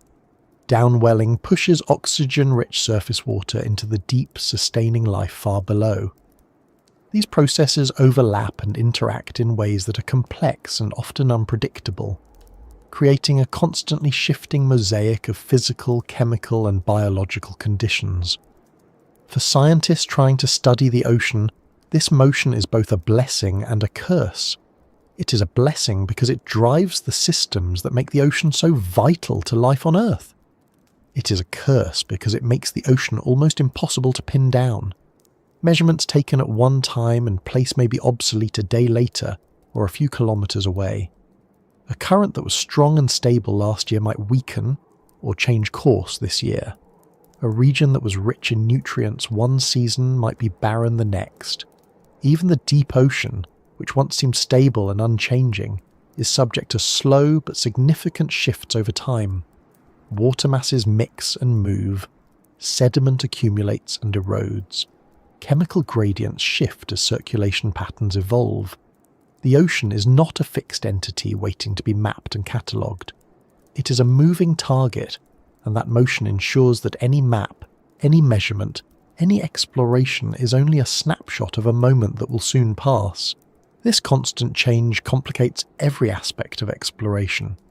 Mapping the seafloor, for example, is difficult enough in static conditions, but when currents move sediment around, reshape features, and bury or expose geological structures, the task becomes even harder. A ridge mapped one year might look different the next. A canyon shape might shift after a submarine landslide. Even the location and intensity of hydrothermal vents can change, as tectonic activity opens new pathways for fluids and seals old ones. These changes don't just alter the landscape, they alter the ecosystems that depend on it. A vent field that supported a thriving community of organisms might go dormant, forcing them to migrate or die out. A new vent might create a new habitat, drawing colonizers from miles away. Life in the deep ocean is intimately tied to the physical environment, and as that environment changes, so too does the distribution of life. Currents also complicate the task of deploying and operating instruments. Moorings, anchored instruments that measure temperature, salinity, currents and other properties, can be pushed off course or buried by sediment. Drifting sensors can be carried far from their intended paths. Autonomous vehicles may find themselves in unexpected locations after being swept by powerful flows. Even communication cables can be damaged or displaced by shifting sediments and strong currents. These challenges mean that maintaining long-term monitoring networks is difficult and expensive. Instruments must be regularly checked, repaired, and recalibrated, and even then, data gaps are common. The ocean's chemistry is also constantly evolving. Changes in temperature, pressure, and biological activity affect how gases dissolve and how nutrients cycle. Carbon dioxide levels in the atmosphere influence how much of the gas is absorbed by the ocean, altering its acidity. As the ocean becomes more acidic, it affects the ability of organisms like corals and shellfish to build their skeletons and shells. Oxygen levels too are changing. Warming reduces the solubility of oxygen in seawater and alters circulation patterns that deliver oxygen to the deep. Expanding oxygen minimum zones, regions where oxygen levels are too low to support most marine life, are altering ecosystems and shifting the distribution of species. These changes happen on timescales ranging from years to centuries, but they mean that the ocean we explore today is not the same as the one we will explore tomorrow.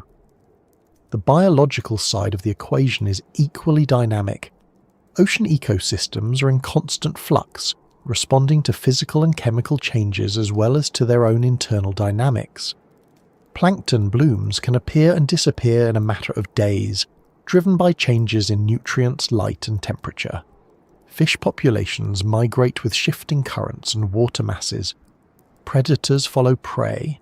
Entire ecosystems can collapse if key species decline or disappear. Human activities add another layer of change. Overfishing, pollution, and climate change all alter the structure and function of marine communities, sometimes in unpredictable ways. Coral reefs bleach and die as waters warm. Invasive species spread to new regions, disrupting local food webs. Plastic debris accumulates in ocean gyres, creating new habitats for microorganisms and altering surface ecosystems. All of these changes ripple through the ocean, creating feedback loops that further complicate the picture. Climate change is perhaps the most profound driver of change in the modern ocean. Rising temperatures are altering circulation patterns, shifting habitats, and changing the timing of seasonal events like plankton blooms. Melting ice is adding fresh water to the ocean, affecting salinity and density, which in turn influence currents. The retreat of sea ice in the Arctic is opening new pathways for water to flow between the Atlantic and Pacific, potentially altering global circulation. Sea level rise is reshaping coastlines and changing the dynamics of estuaries and continental shelves. These changes are not uniform. Some regions are warming faster than others, and some are becoming fresher while others become saltier. The result is an increasingly complex and unpredictable ocean, one that is evolving in ways we are only beginning to understand. This unpredictability is a major obstacle to exploration. To truly understand the ocean, we need long-term data, measurements that capture its variability over seasons, years, and decades. But collecting such data is difficult and expensive, especially in remote and deep regions. Instruments must be deployed and maintained over long periods, often in harsh conditions. Ships must revisit the same locations again and again, which requires funding and logistical support.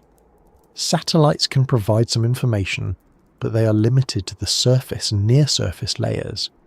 As a result, our knowledge of how the deep ocean changes over time is fragmentary at best. We have snapshots of specific places at specific times, but we lack the continuous records that would reveal the full story. The dynamic nature of the ocean also means that our models, the mathematical tools we use to simulate and predict its behaviour, are always imperfect. Models rely on data to describe the current state of the ocean and to validate their predictions. But when data are sparse or outdated, the model's accuracy suffers. Small errors can grow over time, leading to large uncertainties in predictions. This is particularly problematic for long-term forecasts, such as how the thermohaline circulation will respond to climate change, or how oxygen levels in the deep ocean will evolve.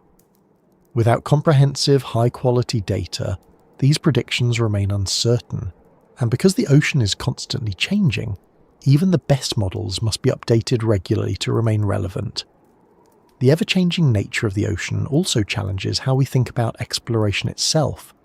On land, exploration often means discovering something and then moving on, secure in the knowledge that what we've found will still be there when we return. A mountain doesn't move, a canyon doesn't disappear. But in the ocean, what we find today may not exist tomorrow, or it may exist in a different form. A current we mapped might shift course, a vent we studied might go silent, a species we observed might migrate or vanish. Exploration here is not about uncovering static truths, but about tracking dynamic processes.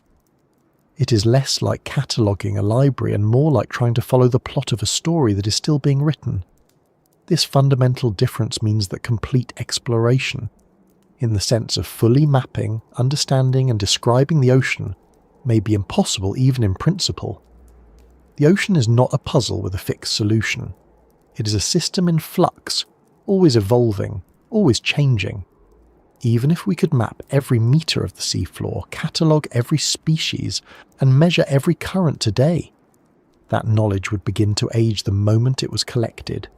New features would form, old ones would disappear, species would evolve, currents would shift, our understanding would always lag behind reality, chasing a moving target that can never be fully caught. This doesn't mean exploration is futile. On the contrary, the ocean's dynamism is part of what makes it so fascinating and so vital. Studying how it changes helps us understand the planet as a whole. It reveals how climate systems work, how life adapts, how geological processes shape the Earth. It gives us clues about the past, recorded in sediments and water masses, and warnings about the future. And even if we can never know the ocean completely, each new piece of knowledge adds to our ability to live with it, use it wisely and protect it from harm. But it does mean that exploration must be seen not as a finite task, but as an ongoing process. There will never be a moment when we can say, we have explored the ocean. There will always be new questions, new changes, new mysteries to investigate. And that endlessness is part of the reason why exploring the whole ocean is impossible. The ocean is not just vast and deep. It is alive, in constant motion, changing beneath our feet and before our eyes. It defies completion by its very nature. And yet, even this restless, shifting character is only part of the story. Because beyond the physical and biological changes lies another barrier, one rooted not in the ocean itself but in us. Our exploration is shaped by our priorities, our resources, our politics, and our choices. The ocean is too vast and too complex for any one nation, any one organisation or any one generation to explore alone, and so our efforts are fragmented, uneven, and often short-lived. The limits of our will and our coordination are as real as the limits of our technology, and they too play a part in making the dream of fully exploring the ocean forever out of reach. If the vastness of the ocean's waters and the complexity of its motion make exploration difficult, and if pressure and terrain set physical limits on what we can reach, there remains another frontier that might be the most elusive of all: life itself. For most of human history, we assumed that we had a fairly complete understanding of where life exists and what forms it takes. We imagined that life clustered where sunlight penetrates, that the deep ocean was barren, and that the range of biological diversity was something we could eventually count and categorize. That view has turned out to be wildly incomplete. The more we look, the more we discover that the ocean is teeming with life in places we never expected, in forms we never imagined, and in numbers far beyond what we can catalogue. Most of that life remains invisible to us, not because it is rare, but because we have not yet found ways to see it. And it is this hidden frontier, perhaps more than any other, that underscores why exploring the whole ocean may be impossible. Our ideas about marine life have been shaped by the environments we can easily access. The sunlit surface layers, rich with photosynthesis, are home to an astonishing variety of organisms, everything from microscopic phytoplankton to massive whales. Coral reefs, coastal shallows, and open water ecosystems support complex food webs that we have studied for centuries. But beyond the reach of light, life takes on entirely different forms, adapted to conditions that would kill most surface organisms in seconds. It is there, in the darkness and the pressure, that the ocean becomes truly alien. One of the most surprising revelations of modern oceanography is just how much life exists far from sunlight. The discovery of hydrothermal vent ecosystems in the late 1970s shattered the long-held assumption that sunlight was the foundation of all life on Earth. At depths of more than 2 kilometers, where no light penetrates and pressures exceed hundreds of atmospheres, scientists found thriving communities built not on photosynthesis, but on chemosynthesis, the ability to derive energy from chemical reactions rather than sunlight. Bacteria living near the vents use hydrogen sulfide and other chemicals spewed from the Earth's crust to fuel their metabolism, forming the base of a food web that includes giant tube worms, clams, crabs, and fish. These ecosystems are so isolated and so unlike anything found elsewhere that many of the species discovered there exist nowhere else on Earth. The implications of that discovery were profound. It suggested that life could exist wherever chemical energy is available, even in places previously thought uninhabitable.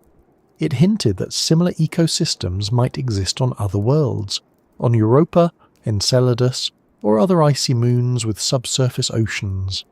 And it revealed how much we still don't know about the deep ocean. Hydrothermal vents are not rare, but they are scattered unpredictably along mid-ocean ridges and volcanic regions. Many remain undiscovered, hidden miles below the surface. Each new vent field that is found hosts unique communities, often with species unknown to science. And because the deep ocean is so vast, we have likely seen only a tiny fraction of what's out there. Hydrothermal vents are not the only example of life thriving in unexpected places. Cold seeps, regions where hydrocarbons like methane and hydrogen sulfide leak from the seafloor, support their own unique ecosystems, also based on chemosynthesis. Whale falls, the carcasses of whales that sink to the seafloor, become islands of life, sustaining specialized communities for decades as they decompose. Even small patches of rock or debris on the abyssal plains can serve as oases for sessile organisms. Everywhere we look in the deep ocean, life has found a way to adapt, exploit, and persist. The scale of this unseen biodiversity is staggering. Scientists estimate that as much as 90% of species in the ocean remain undescribed. Many of these are small, microscopic plankton, bacteria, and archaea that drift invisibly through the water or live in sediments. But others are larger and more complex, simply inhabiting regions we rarely explore. Every deep-sea expedition seems to uncover new species, from bizarre gelatinous creatures to fish with never-before-seen adaptations. And those discoveries are not slowing down. If anything, they are accelerating as new tools allow us to sample more efficiently and in more remote regions. The pattern is clear. The more we look, the more we find, and the more we realize how much we have missed. Even the life we think we know turns out to be more complex than we imagined. The ocean's microbial communities, for example, are astonishingly diverse and play critical roles in global processes. They drive nutrient cycling, mediate chemical reactions, and form the base of many food webs. Yet they are so small and so varied that we have only begun to scratch the surface of their diversity and function.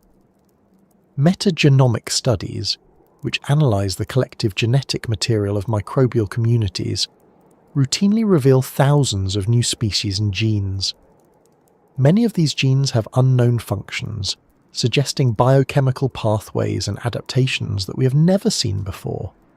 These discoveries hint at an oceanic biosphere far richer and more intricate than anything we've mapped. The sheer abundance of microbial life is almost beyond comprehension. A single litre of seawater can contain more than 1 billion microorganisms. The global ocean contains an estimated 10 to 129 microbial cells, a number so vast that it exceeds the number of stars in the observable universe. These microbes are not evenly distributed. They form complex, shifting communities that vary with depth, temperature, nutrient availability, and countless other factors. Sampling them is difficult, and understanding their dynamics is even harder. Each sample represents a snapshot in space and time, and conditions can change dramatically over short distances and periods. This means that our knowledge of microbial life in the ocean is not just incomplete, it is a fraction of what's out there. The unknown extends beyond microbes. Deep-sea fishes and invertebrates exhibit adaptations so strange they seem to defy biology as we know it. Some have transparent bodies, others produce light in intricate patterns, some have jaws that can unhinge to swallow prey larger than themselves, others drift motionless for days, conserving energy in an environment where food is scarce. Entire lineages may exist that we have never encountered, isolated in remote regions or in habitats too extreme for our current technology to reach. The possibility of undiscovered megafauna, large animals unknown to science, is not as far-fetched as it might seem. The coelacanth, a prehistoric fish thought to have gone extinct 66 million years ago, was rediscovered alive in 1938. Giant squid, once dismissed as sailors' myth, were photographed alive for the first time only in the 21st century. If such large and conspicuous creatures could remain hidden until recently, how many smaller and subtler species still escape detection? Even the basic patterns of biodiversity in the deep ocean remain mysterious. On land, biodiversity tends to peak in tropical regions and decline toward the poles.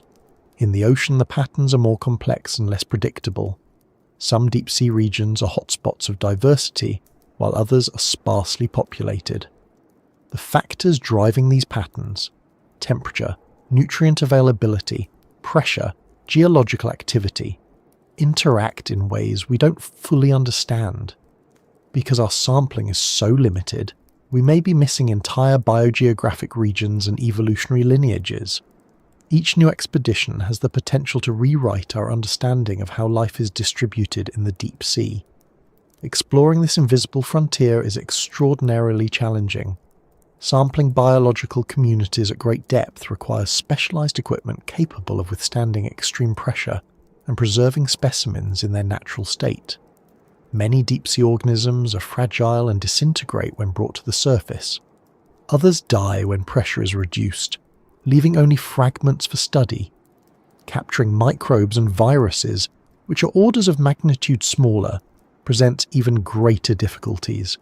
Contamination is a constant concern, and distinguishing native organisms from those introduced by sampling equipment can be difficult.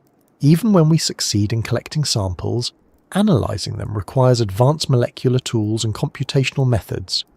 Sequencing the DNA of a microbial community can reveal thousands of species, but interpreting that data, understanding what those species do, how they interact, and how they fit into the broader ecosystem is a massive and ongoing effort.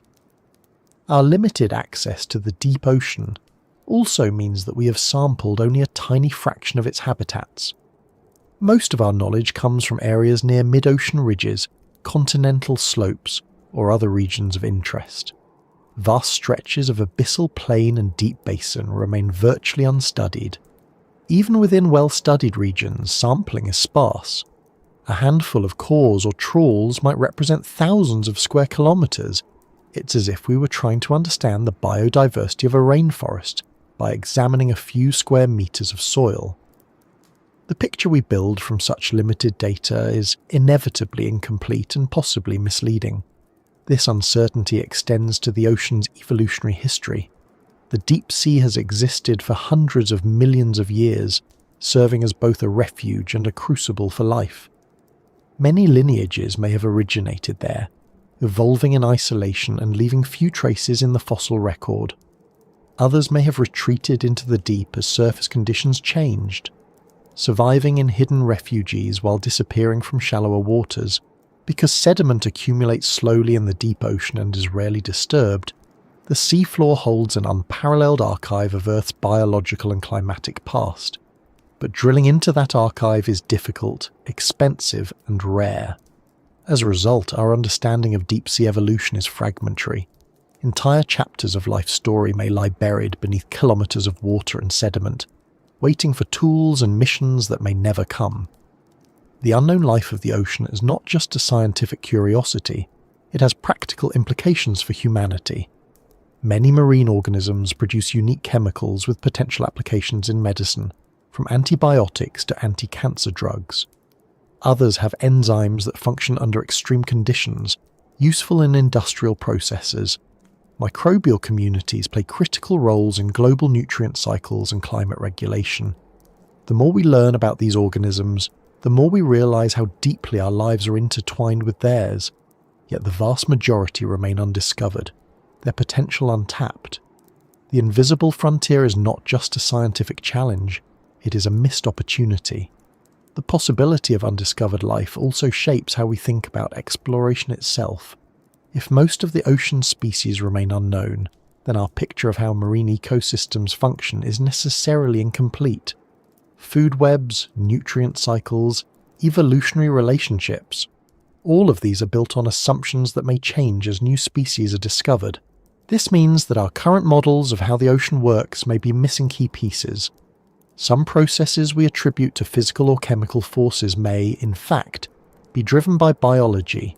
Some apparent anomalies in nutrient distribution or carbon cycling may be the result of unseen microbial activity. Without a fuller picture of life in the ocean, our understanding of the ocean as a system will always be partial. Even our sense of where life can exist is still evolving. The discovery of organisms living deep within oceanic crust, in rock pores kilometers below the seafloor, has expanded the known limits of the biosphere. These microbial communities exist in darkness, under immense pressure, with minimal energy. Yet they survive, perhaps even thrive, in conditions that would once have seemed impossible. Their existence suggests that the ocean's biosphere extends far deeper and farther than we ever imagined. It also raises profound questions about the origins of life and its potential distribution in the universe. If life can exist here, what other hidden habitats might it occupy, both on Earth and beyond? This frontier of unseen life highlights a paradox at the heart of ocean exploration. The more we learn, the more we realize how much we don't know. Every new discovery expands the horizon of the unknown rather than shrinking it. Each time we find a new species, we must ask how many more are out there. Each time we identify a new ecosystem, we must wonder how many others remain hidden. The unknown is not a shrinking frontier at the edge of knowledge. It is an expanding one that recedes as we approach it. And that is perhaps the most humbling lesson the ocean teaches us. Exploration is not a process of conquering the unknown, but of revealing its depth. The more we uncover, the deeper it becomes. The invisible frontier of life is not a blank space waiting to be filled. It is a vast, dynamic, ever-changing realm that may never be fully mapped or understood. And even if we could somehow catalogue every species alive today, evolution would continue to create new ones, and environmental changes would drive others to extinction. The ocean's biodiversity is not a static inventory. It is a living, evolving process, as boundless and dynamic as the water itself. This makes the task of exploring the ocean fundamentally different from exploring most other environments. It is not just about reaching new places or measuring new features. It is about grappling with the limits of what we can perceive and comprehend. It is about accepting that the unknown is not a temporary obstacle but a permanent feature of the landscape. And it is about understanding that the most profound mysteries may not lie in distant galaxies or exotic planets, but right here, beneath our feet, in the waters that cover most of our world. And yet, even this unseen life, as vast and mysterious as it is, represents only part of the challenge, because exploring the whole ocean is not just a question of what exists out there. It is also a question of what we, as a species, choose to do. Our tools, our priorities, our politics, and our ambitions shape what we explore and what we leave unknown. And those human limits, just as much as the physical ones, ensure that the ocean will always hold secrets beyond our reach. For all the staggering forces at work in the deep, the crushing pressure, the endless darkness, the shifting currents, the labyrinthine terrain, and the unseen biodiversity, one of the most decisive limits on ocean exploration does not come from the ocean at all. It comes from us. The human factor is both the reason we know anything about the ocean and the reason we will likely never know it completely. Our curiosity drives us to explore, but our priorities, politics, economies, fears, and limitations shape how far we go and how much we are willing to invest. The ocean is vast beyond measure, but the scope of our exploration is ultimately determined by human decisions, and those decisions, more than any single physical barrier, may be what keeps the ocean forever partly unknown. Curiosity has always been one of humanity's most powerful forces. It's what carried us out of caves and across continents, what sent ships across uncharted seas and rockets into space. It's what drives scientists to peer through microscopes and telescopes alike. The desire to understand the world, to know what lies beyond the horizon, is woven into who we are. That same impulse fuels ocean exploration. Every dive into the deep is an act of curiosity, a refusal to accept ignorance, a declaration that we want to know. It's what pushed Jacques Piccard and Don Walsh into the Challenger Deep in 1960, what sent James Cameron back more than half a century later, what propels research vessels into remote waters and keeps scientists awake for days at a time analysing the data they bring back. Without that drive, none of what we know about the ocean would exist. But curiosity is only one part of the equation. Exploration also requires resources: ships, submersibles, laboratories, sensors, satellites, and people. And those resources are finite. They must compete with other demands: defense budgets, healthcare systems, education, infrastructure, space exploration, and more. Even within the realm of science, oceanography must share funding with fields like medicine, physics, and astronomy. The result is that ocean exploration, despite its importance, is often underfunded and underprioritized. Many research vessels operate on limited schedules because there isn't enough money to keep them at sea year-round. Expeditions are delayed or cancelled due to lack of funding. Instruments remain on wish lists because budgets don't allow them to be built.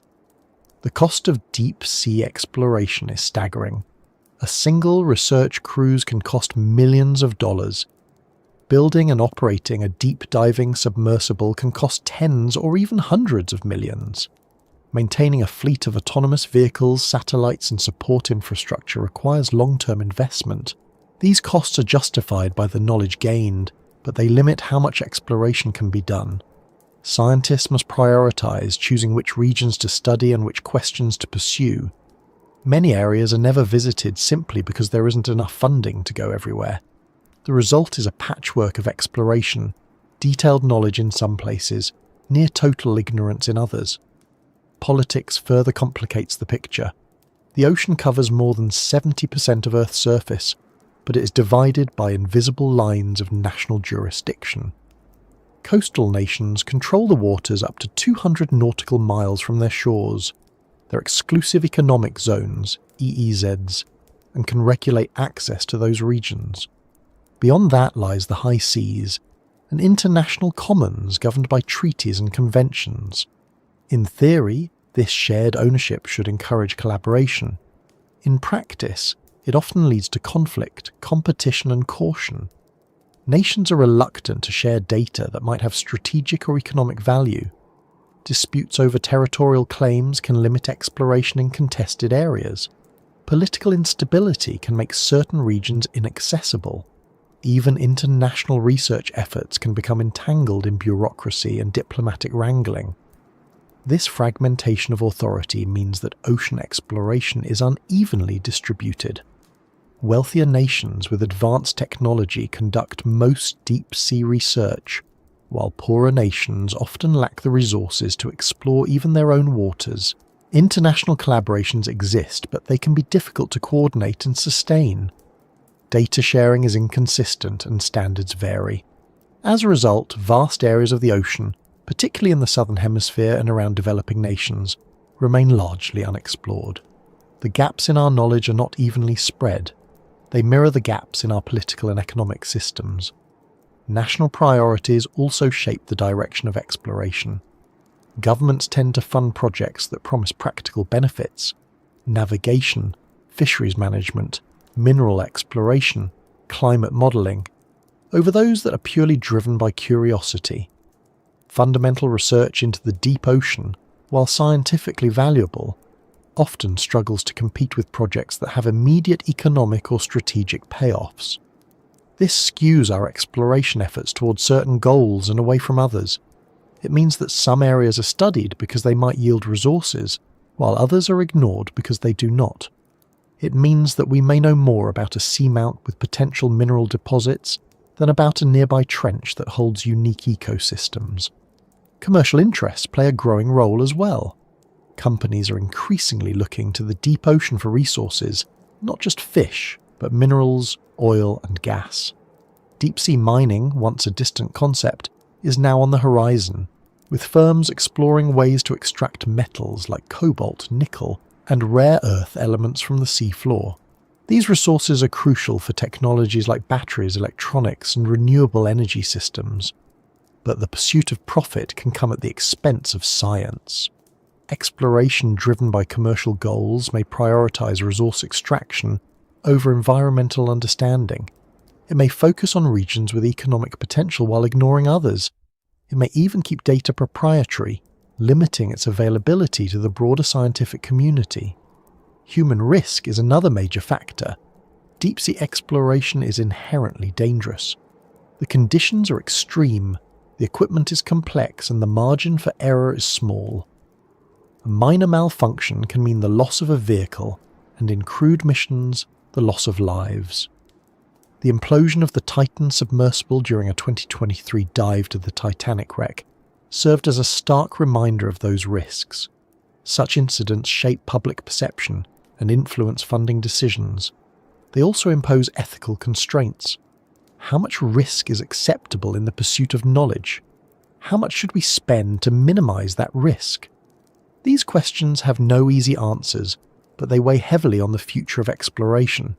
Public interest plays its part too. Ocean exploration struggles to capture the popular imagination in the same way space exploration does. The images returned from Mars rovers or distant galaxies are dramatic and easily understood, while the complexities of deep-sea ecosystems or oceanic circulation patterns are harder to communicate. This affects funding and political support. Projects that capture the public's attention are more likely to receive money and backing. Those that do not may struggle, no matter how scientifically valuable they are. The irony is that the ocean is far more important to our daily lives than distant planets. It regulates our climate, provides food, and sustains biodiversity. Yet it often remains out of sight and out of mind. Education and awareness shape this dynamic. Many people grow up knowing more about the surface of Mars than about the bottom of the Pacific. School curricula devote limited time to oceanography. Media coverage of ocean science is sporadic. The result is a public that often underestimates the importance of the ocean and the scale of the mysteries it holds. Without broad understanding and support, exploration efforts struggle to gain momentum. Scientists can advocate, but they cannot explore without the backing of societies that value and invest in that work. Even when the will exists, coordination is difficult. Ocean exploration is inherently global. Currents do not respect national borders, ecosystems span thousands of kilometers, and changes in one region can ripple across the planet. Effective exploration requires collaboration on a scale that is difficult to achieve. Data must be shared. Standards must be harmonized. Missions must be coordinated, yet political rivalries, economic competition, and bureaucratic inertia often stand in the way. International initiatives like the United Nations Decade of Ocean Science for Sustainable Development aim to bridge these gaps, but progress is slow and uneven. The ocean demands cooperation, but humanity often struggles to provide it. Our limitations are not just external, they are also internal. Exploration requires imagination, persistence, and patience. It requires thinking in terms of decades and centuries, not election cycles or fiscal years. It requires valuing knowledge for its own sake, even when the practical benefits are not immediately clear. These are not qualities that come easily to our species. We are often short-sighted, focused on immediate concerns rather than long-term goals. We are often reactive, responding to crises rather than anticipating them. We are often divided, pursuing narrow interests rather than shared ones. These tendencies make sustained, coordinated exploration difficult. The ocean scale exacerbates these human limitations. It is hard to build political momentum around something so vast and distant. It is hard to maintain funding for missions that might take years to plan and execute, and yield uncertain results. It is hard to sustain public interest in a frontier that is invisible and inhospitable. And because the ocean is not static, because it is always changing, exploration is not something that can be done once and completed. It must be continuous, and continuity is one of the hardest things for humans to achieve. Cultural perceptions also shape how we approach the ocean.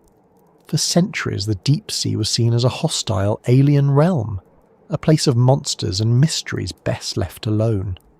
Even today, the language we use reflects that sense of otherness.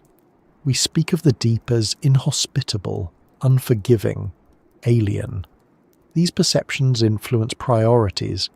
They make the ocean seem distant from human concerns, a realm apart rather than an integral part of our planet's systems.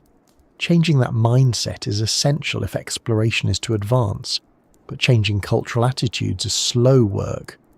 Our relationship with the ocean is further complicated by the ways we exploit it.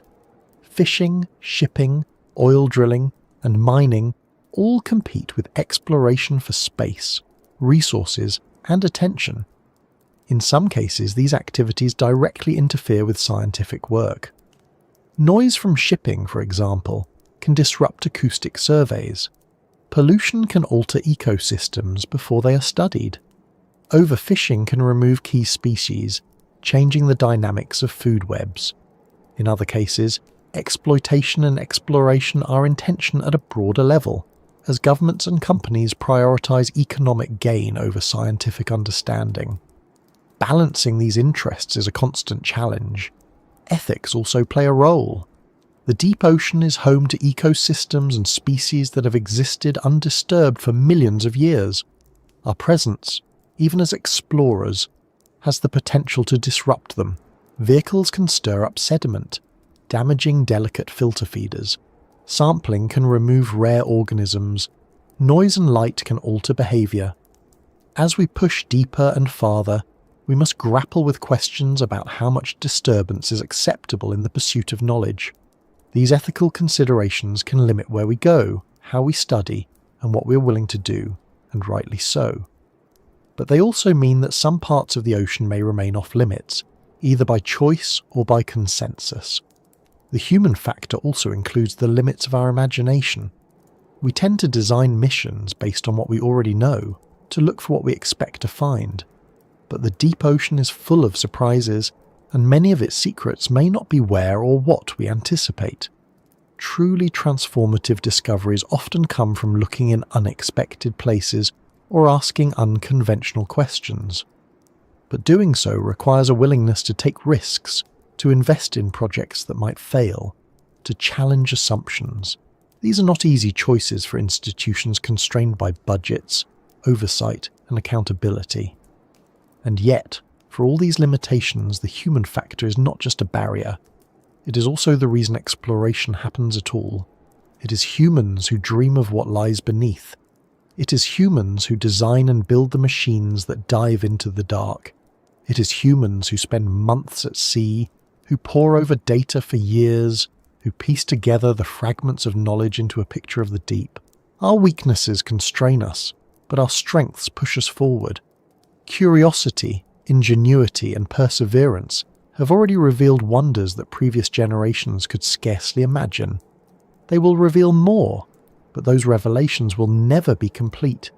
The same forces that drive us to explore will also inevitably limit how far we can go. That is the paradox at the heart of ocean exploration. The ocean is too vast, too deep, too complex, too dynamic, and too alive for any one species, even one as inventive as ours, to fully comprehend. And we ourselves are too divided, too short-sighted, too limited to overcome those challenges completely. The ocean's mysteries are not just a reflection of its nature, they are a reflection of ours. They are the mirror it holds up to humanity, showing us both the reach of our ambition and the boundaries of our capacity. But even with those boundaries, we keep going. We send ships to map unknown seamounts. We drop sensors into abyssal trenches. We launch fleets of drifting floats to measure temperature and salinity across the globe. We train new generations of scientists to ask questions their predecessors never imagined.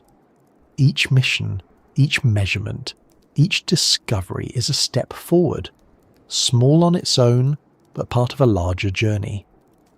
And that journey does not end. Because even if the whole ocean cannot be explored, it can always be explored more deeply, more broadly, more thoughtfully than before. And perhaps that is the real lesson of the human factor. The limits we face are real, but they are not reasons to stop. They are reminders of the scale of the challenge and the humility it demands.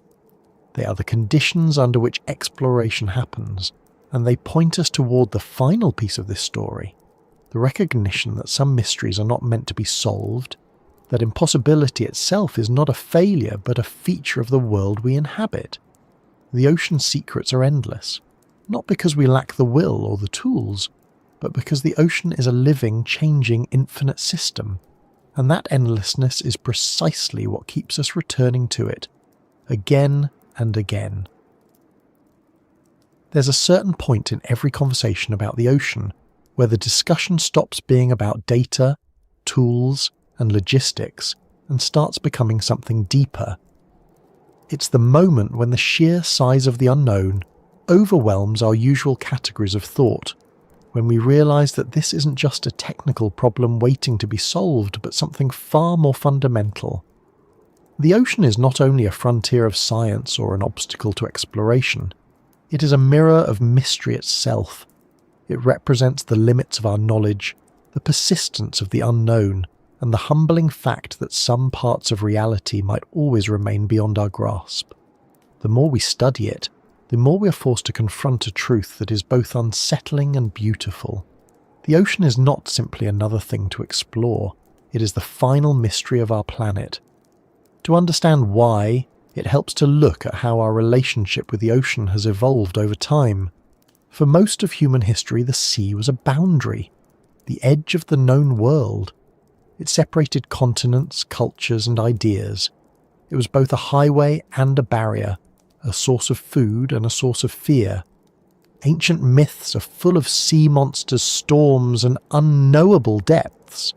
Even as navigation improved and explorers began to cross the oceans, the deep remained mysterious. Ships sailed over vast stretches of water with no idea what lay beneath them. Entire continents could be mapped before anyone had even glimpsed the world a few kilometers below the waves. It was only in the last century or so that we began to truly peer into that hidden realm. And even now, after decades of technological progress and scientific discovery, we have explored only a tiny fraction of it. That fact alone is staggering. More than 80% of the ocean floor remains unmapped in high resolution. The majority of deep-sea ecosystems have never been observed. Entire geological features have been detected only indirectly, their details unknown. Most species that inhabit the ocean remain undiscovered. We know more about the surface of Mars than we do about the bottom of our own planet's seas. These numbers are often repeated, and they should be. because they capture the scale of what we're dealing with, but the deeper implication is not just that the ocean is unexplored, it's that it may be inherently unexploitable in full. The task may not simply be unfinished, it may be unfinishable. The reasons are not mysterious in themselves. They are the ones we've already traced.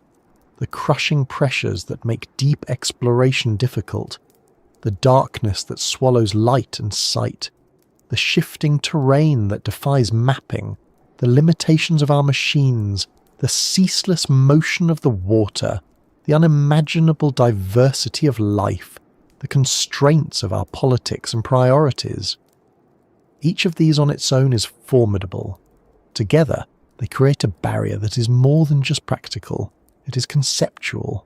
It suggests that the very idea of complete exploration may not apply here. The ocean is not a puzzle to be solved once and for all. It is a dynamic system, a living planet within a planet, whose complexity grows as we learn more about it. This is why, even as our technology improves and our maps become more detailed, the unknown does not shrink as much as we expect. It shifts, it deepens, it expands into new dimensions. A detailed sonar map reveals a trench we didn't know existed, and that trench contains ecosystems we haven't studied. A genetic survey uncovers thousands of new microbial species, and those species hint at biochemical processes we don't understand. A current is measured more precisely, and that precision reveals new interactions with the atmosphere and the climate. Every answer opens up new questions, and those questions often turn out to be larger than the ones we started with. This is not unique to ocean science. The same thing happens in astronomy, particle physics, and biology. But the ocean is perhaps the most vivid example, because it is so close and so vast at the same time. It's right here, covering most of our planet, shaping our weather, influencing our climate, sustaining our lives. It is not distant like a galaxy or invisible like a quark. It laps at our shores and fills our skies with rain, and yet it remains, in so many ways, a stranger. The fact that something so essential, so omnipresent, and so intimately tied to our existence could remain so profoundly mysterious is both humbling and awe-inspiring. It also forces us to rethink what exploration means. When we speak of exploring something, we often imagine a process that ends. We think of explorers planting flags on mountaintops, of cartographers filling in blank spaces on maps, of scientists cataloguing species into neat taxonomies. Exploration, in that sense, is a process of completion, a transition from unknown to known, from mystery to mastery. But the ocean resists that narrative. It does not become simpler as we study it. It does not yield its secrets in a linear progression. It remains dynamic, elusive, and in many ways, unknowable.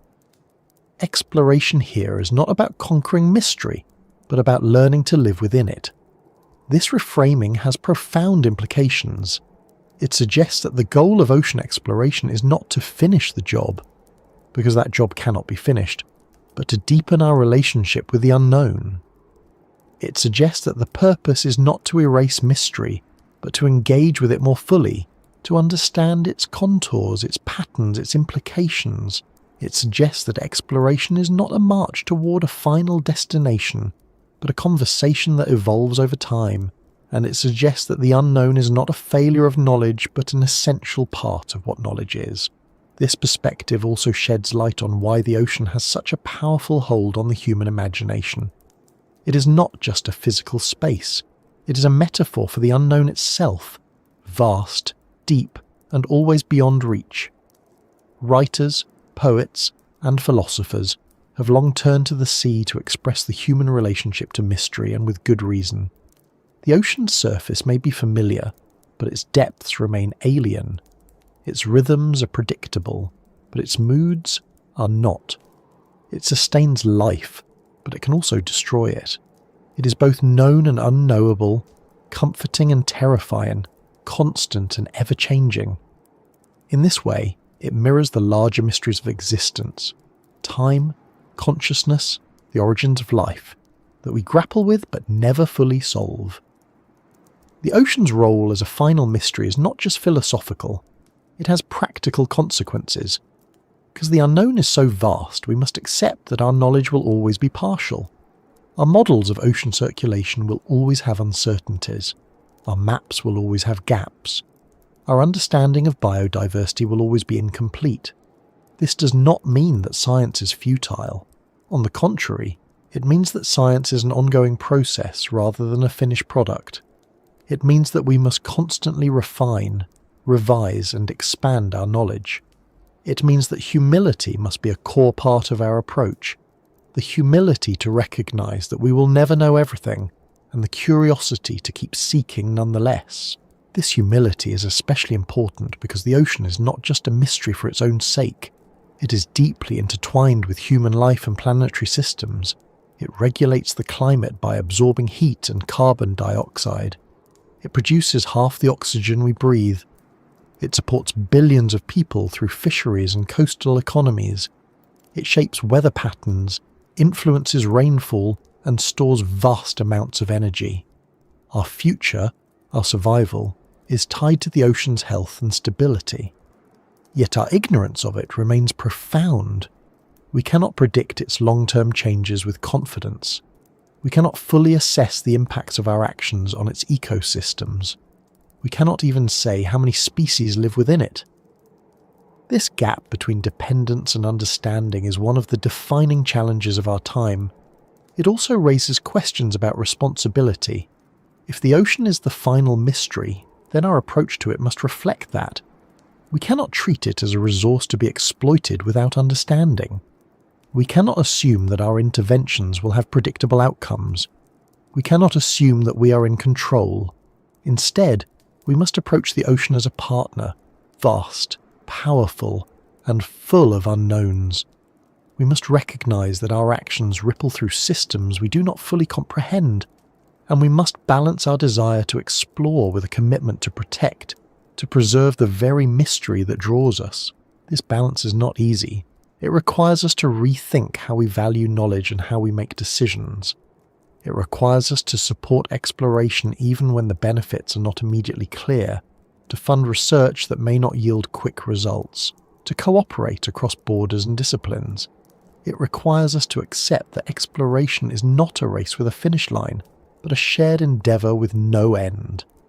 And it requires us to see mystery not as an obstacle, but as an invitation, a chance to expand our understanding, to challenge our assumptions, to grow as a species. There is also something deeply human about our relationship with the ocean as mystery. Mystery is what drives us to ask questions, to build tools, to venture into the unknown. It is what pushes us beyond the boundaries of what we know and forces us to imagine what lies beyond. Without mystery, there is no curiosity. Without curiosity, there is no discovery. And without discovery, there is no growth. The ocean's refusal to yield all its secrets is not a frustration, but a gift. It ensures that there will always be new questions to ask, new wonders to uncover, new reasons to look beyond the horizon. And perhaps this is the most important reason why exploring the whole ocean is impossible. It is not just that the task is too big, the conditions too harsh, the technology too limited. It is that the ocean itself is not a fixed thing to be fully known. It is a living, changing, evolving system that defies finality. Even if we could map every seafloor feature, discover every species, and measure every current, the ocean would continue to change. New features would form, new species would evolve, new patterns would emerge. The mystery would remain, not because we failed, but because that is the nature of the ocean, and, in a way, the nature of reality itself. This perspective transforms the way we think about impossibility. When we say that exploring the whole ocean is impossible, we often hear that as a limitation, as something that stops us from achieving a goal. But impossibility can also be a kind of freedom.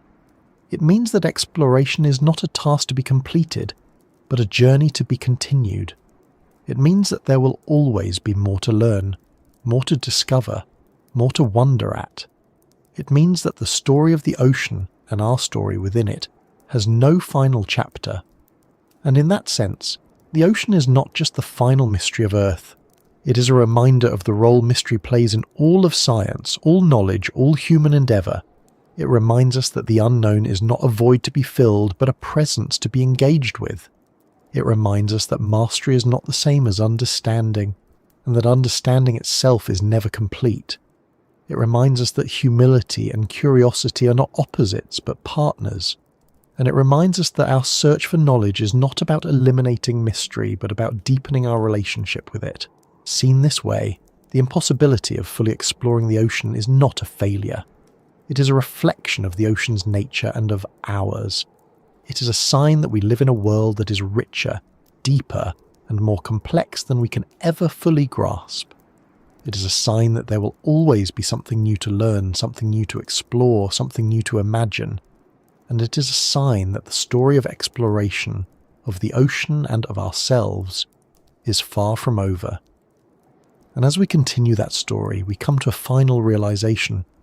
The impossibility of fully exploring the ocean does not diminish its value. If anything, it enhances it. The unknown is not an absence, but a presence, not a void, but a vastness. It gives the ocean its depth, its beauty, its power to inspire. It is what keeps us returning to the shore, staring out at the horizon, and wondering what lies beyond. And in that sense, the ocean's greatest gift to us is not its resources or its influence or even its role in sustaining life. Its greatest gift is its mystery, the reminder that no matter how much we learn, there will always be more to discover. And as that mystery endures, it leads us inevitably toward the final part of this journey. Because the impossibility of exploring the whole ocean is not just about the ocean itself, it is also about us, about our need to accept limits, to live with uncertainty, to find meaning not just in answers, but in questions. It is about learning to see mystery not as a failure of knowledge, but as the heart of knowledge itself.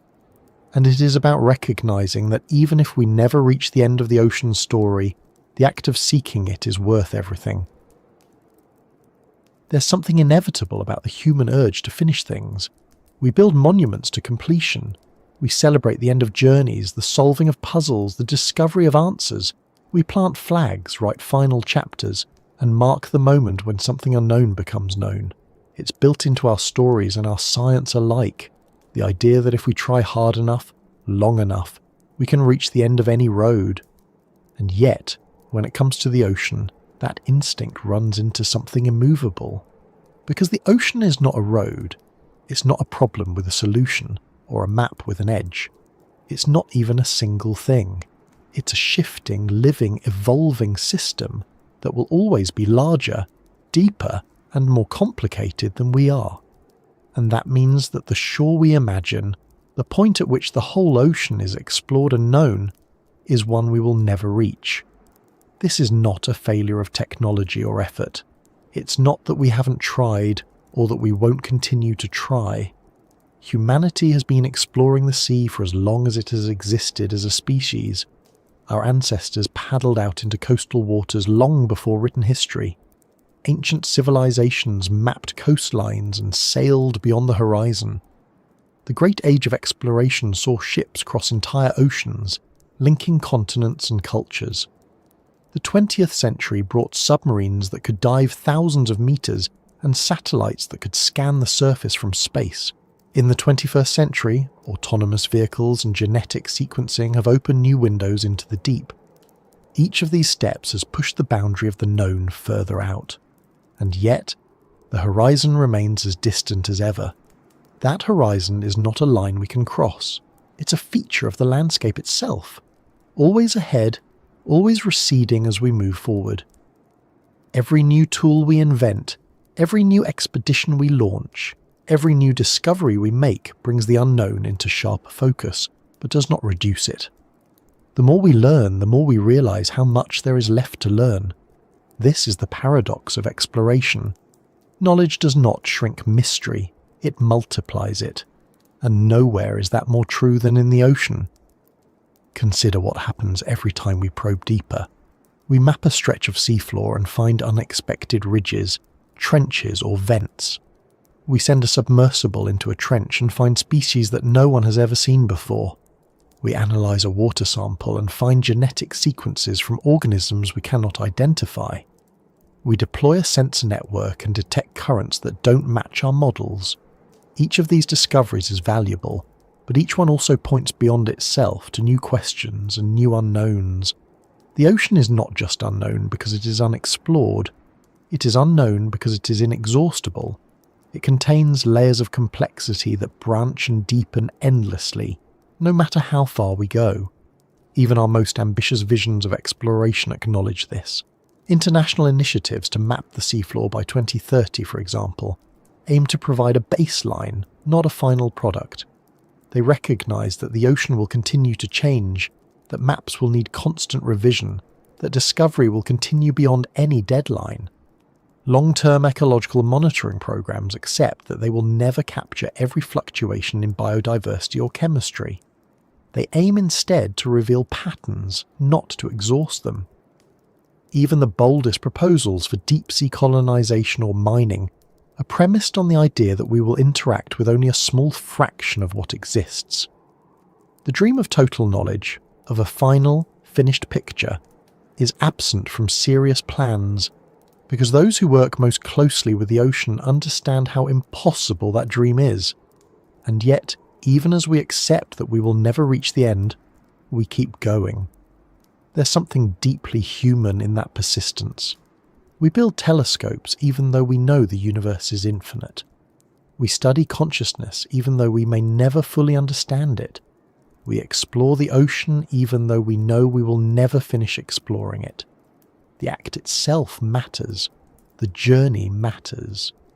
The pursuit of knowledge is not only about reaching an endpoint, it's about deepening our relationship with the world around us. It's about learning enough to live wisely within our limits, enough to protect what we depend on, enough to be humbled by what we cannot control. In that sense, the impossibility of fully exploring the ocean is not a defeat. It's a condition of the work itself. It's what makes the work meaningful. If there were an end, if there were a final shore to reach, the story would stop there. But there isn't. The ocean will continue to change, and we will continue to change, and the relationship between the two will continue to evolve. Each generation will inherit a different ocean and ask different questions of it. Each will discover things the previous generation could not imagine. Each will add to the story, knowing that the story will never be complete. That ongoing story is not just about curiosity, it's about survival. The ocean is not a distant frontier. It's the foundation of life on Earth. It regulates the climate, supports the food chain, cycles nutrients, and produces oxygen. Our future depends on its health and stability. But we cannot protect what we do not understand. The more we learn about the ocean, about its currents, its chemistry, its biodiversity, its geology, the better equipped we are to make decisions that safeguard it. Exploration is not just an intellectual pursuit, it's a practical necessity. It's how we anticipate changes, adapt to them, and mitigate the harm we cause. And yet, our understanding will always be incomplete. We will always be reacting to changes we don't fully predict, managing systems we don't fully comprehend. That uncertainty is not comfortable. It challenges our desire for control, our preference for clear answers, our habit of thinking in terms of solutions. But it is the reality we live with, and learning to navigate it is one of the most important skills we can develop. The ocean teaches us that we must act even without full knowledge, that we must care for what we cannot fully know, that we must accept uncertainty without surrendering to it. It also teaches us something about perspective. Our species tends to think of itself as the centre of things, the pinnacle of evolution, the masters of technology, the shapers of the planet's future. The ocean reminds us that we are small.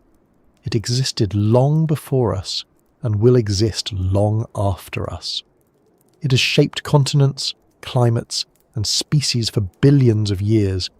It is the cradle of life and the engine of planetary systems. We are part of it, dependent on it, but we are not in charge of it. Its scale dwarfs us. Its power humbles us. Its mystery puts our ambitions in perspective. This humility is not a weakness, it is a strength. It grounds our actions in reality and reminds us of the scale of the world beyond ourselves. In a way, the impossibility of fully exploring the ocean is a reminder of the nature of existence itself.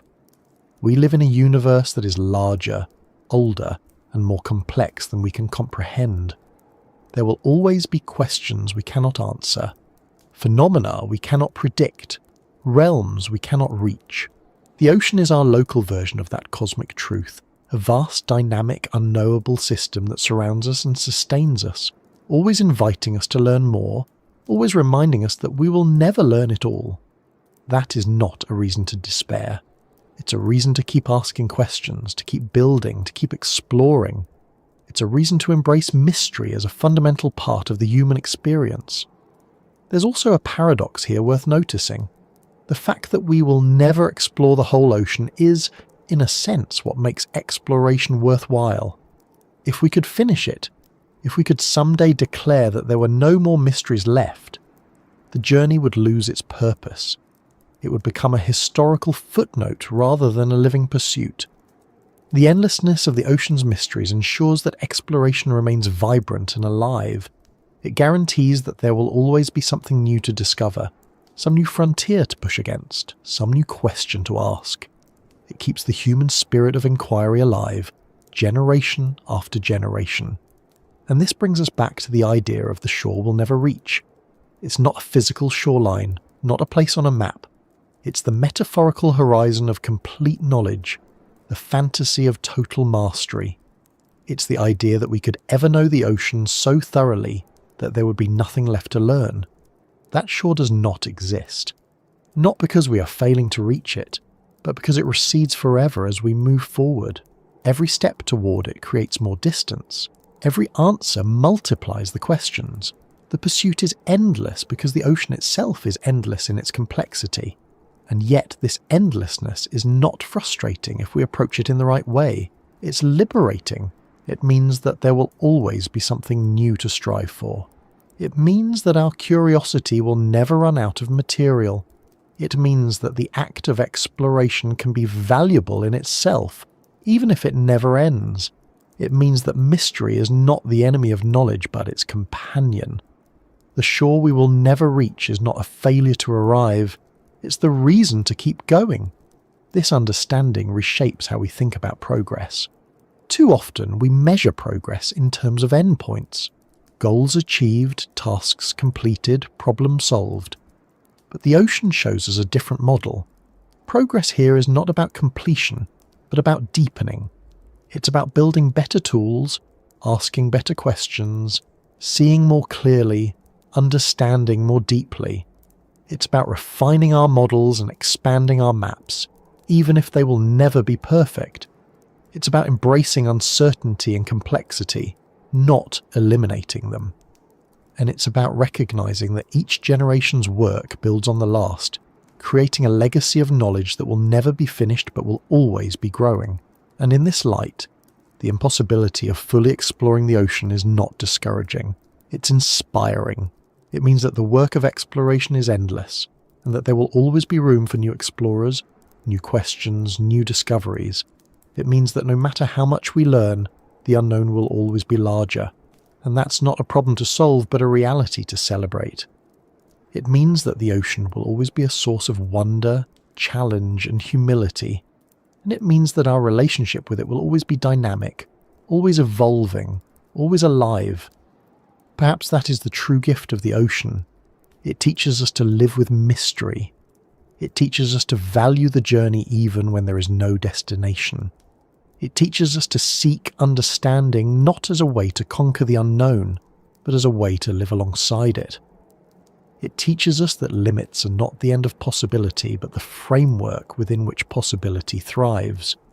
And it teaches us that our curiosity, our endless desire to know, to understand, to reach beyond ourselves, is not diminished by impossibility.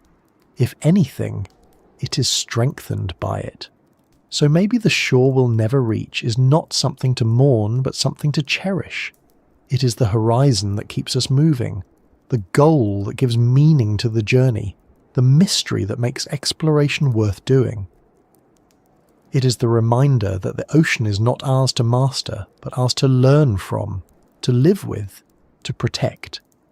It is the proof that the world is bigger than we are, that there is always more beyond what we know, and it is the invitation to keep going, to keep asking, to keep seeking. Not because we will ever arrive, but because the act of seeking is what makes us who we are. And in that sense, the impossibility of exploring the whole ocean is not the end of the story. It is the story.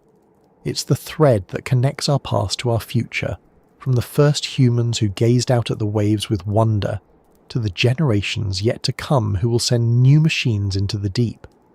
It's what ties our small individual lives to the vast unfolding history of the planet.